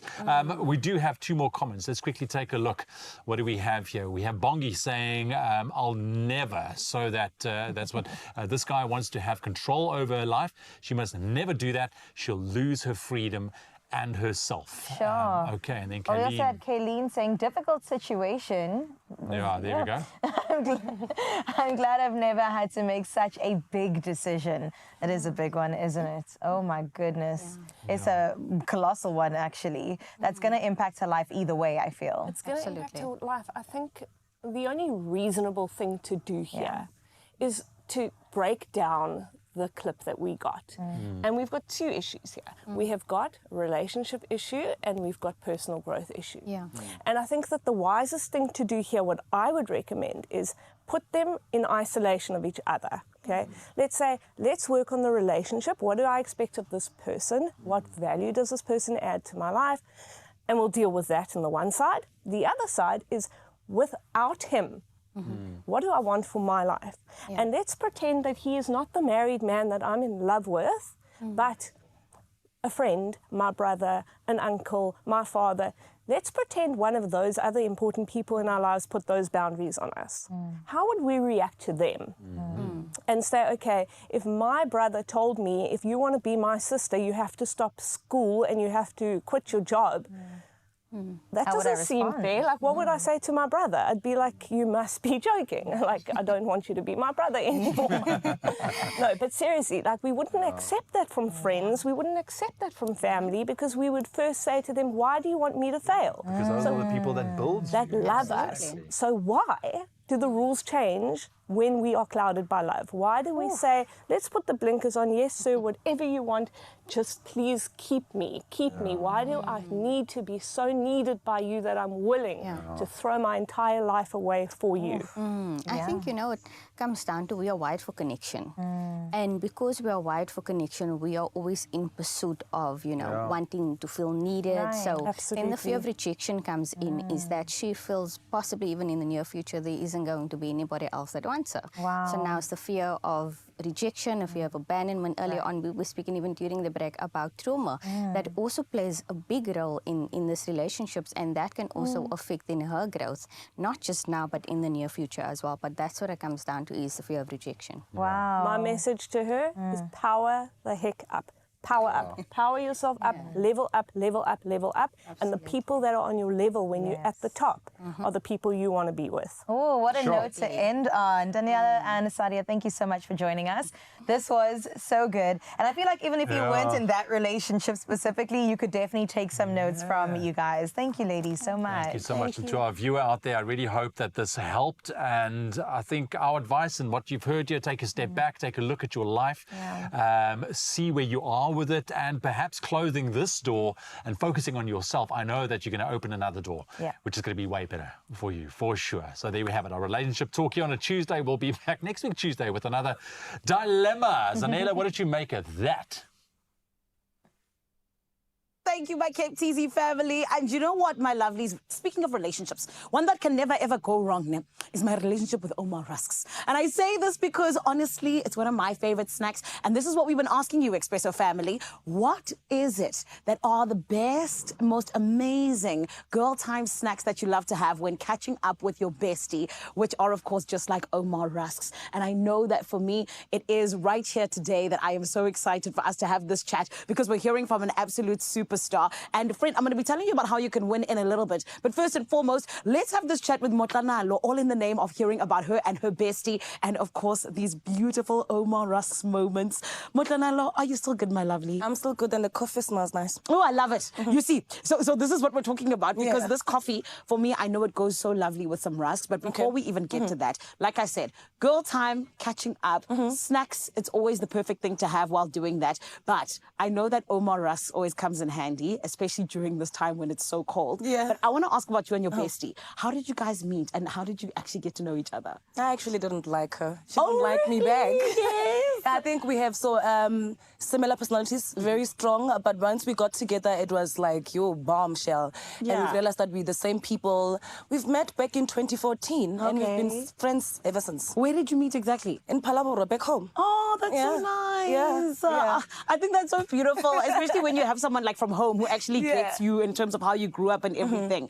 But now talking about our girl time snacks, I want to actually, here we go, have one. Because I feel like it's only right. Ooh. Yes. Babe, for you, when we talk about us and our Omar Rusk moments, what do you prefer to have it with? With a coffee or on its own as a snack? No, with the coffee for sure. It's got to be a little bit smooth for me. Right. I like that as well. I'm also a dipper. I'm so glad. That sounds so wrong. No! I'm an Omar Rusk dipper. I know. Oh, my goodness. I love dipping my Omar Rusk. And like you said, I also love it when it's smooth. How nice? No. It's a different flavor. Can I get a box home? Of course. Please. Maybe 3. We'll speak to Omar Rusk. Yeah. We got you. Omar Rusk. Yes, Please. But babe, I want to speak to you very quickly in terms of meeting up with your bestie. You know, when you guys get together and you're having a good time, what's always first on the agenda? To tell the truth, we like to ask each other about our lives before we spill the tea or the coffee. Yeah, we like to ask each other about our lives, like what have you been doing for the past 2 weeks or whatnot. Honestly, you don't need to speak to your best friend every day because we've got different lives now, we've grown, and you know, some people have a problem with, oh, she didn't call me. My best friend and I are not like that. We know we love each other and that's all that matters. Oh, I love that. Those are the best relationships where like even if you don't talk for a couple of days, even a couple of weeks, you get back together. It's almost like nothing's changed. It's a bomb. I love it. Yeah. I love it. Babe, thank you so much for sharing with us. Thank you. I'm going to leave you to enjoy your rusk over Please, there. okay? Because Expresso family, I want to tell you about how you can be a winner. 2,000 Rand could be yours, my lovely, but you've got to enter. So let me tell you how with Omar Rusks. All you got to do is go and let us know on social media. And of course, you need a hashtag. It is hashtag Omar Dipping Delicious. We want to know what are those beautiful girl time snacks that you love to have with your bestie. And it is just like those Omar Rusks. It is all about the deliciousness, the yumminess. And we want to know what is your answer. And just like that, you could be a winner with Omar Rusk and Expresso. And I'm telling you right now, it needs you to go and do it right now. Because the competition closes on the 19th of July and you do not want to miss out. T's and C's obviously apply and you can get them on expressoshow.com. But do the right thing and let us know what are those snacks that you love to enjoy during your girl time with your bestie, just like Omar Rusks. I hope that you win. I'm holding fingers for you. And I hope that you will be taking some time out to enjoy some Omar Rusks for yourself and your bestie. Omar Rusks, the ultimate snack time treat. Dipping delicious, tasty, filling, satisfying.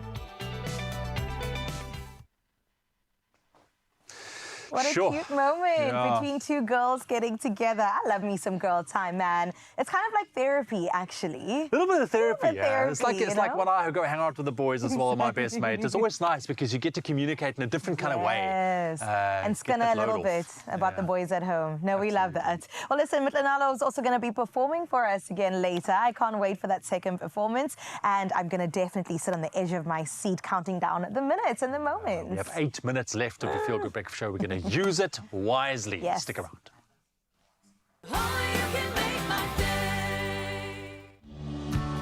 We connect more countries than any other airline. Turkish Airlines.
It's my feel-good breakfast show.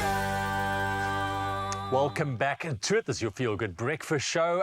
Very quickly, while we have your attention, you could become the next millionaire from Mzansi, multi-millionaire, by playing Powerball and Powerball Plus for 12 million rand in total estimated jackpots today. Oh, now don't get left behind. You heard Ewan. Play Powerball for an estimated 5 million and also Powerball Plus for an estimated 7 million rand today. You're saying, Ewan, how do I do this? Please tell the people. I will tell you. So what you can do is you can buy your tickets today in store on the nationallottery.co.za website or even the mobile app. And then you can also buy tickets through cell phone banking, which is very easy, or simply by dialing *120 *7529 hash from your cell phone for USSD. Nice. Pretty simple, right? Well, we posted all the details on our Expresso social media pages, so go check them out right now. Panda, Pusher, Play Powerball and Powerball Plus for 12 million rand in total estimated jackpots today, and you could hit it lucky. And let me tell you that we are hitting it lucky right now. We really are just so blessed to see what's about to happen. Motlanalo has stuck around out in Jozi because she's going to perform for us once again. Ladies, take it away. And just like that, my friend, we have come to the end of the show, but we need to end it off with a bang. Motlanalo is in the building to do exactly that. And friends, earlier on, she was telling us Lamafelo. Right about now, though, it is the song that means forever. Everybody, let's welcome her with her beautiful vocals to end off Expresso today on this beautiful Tuesday.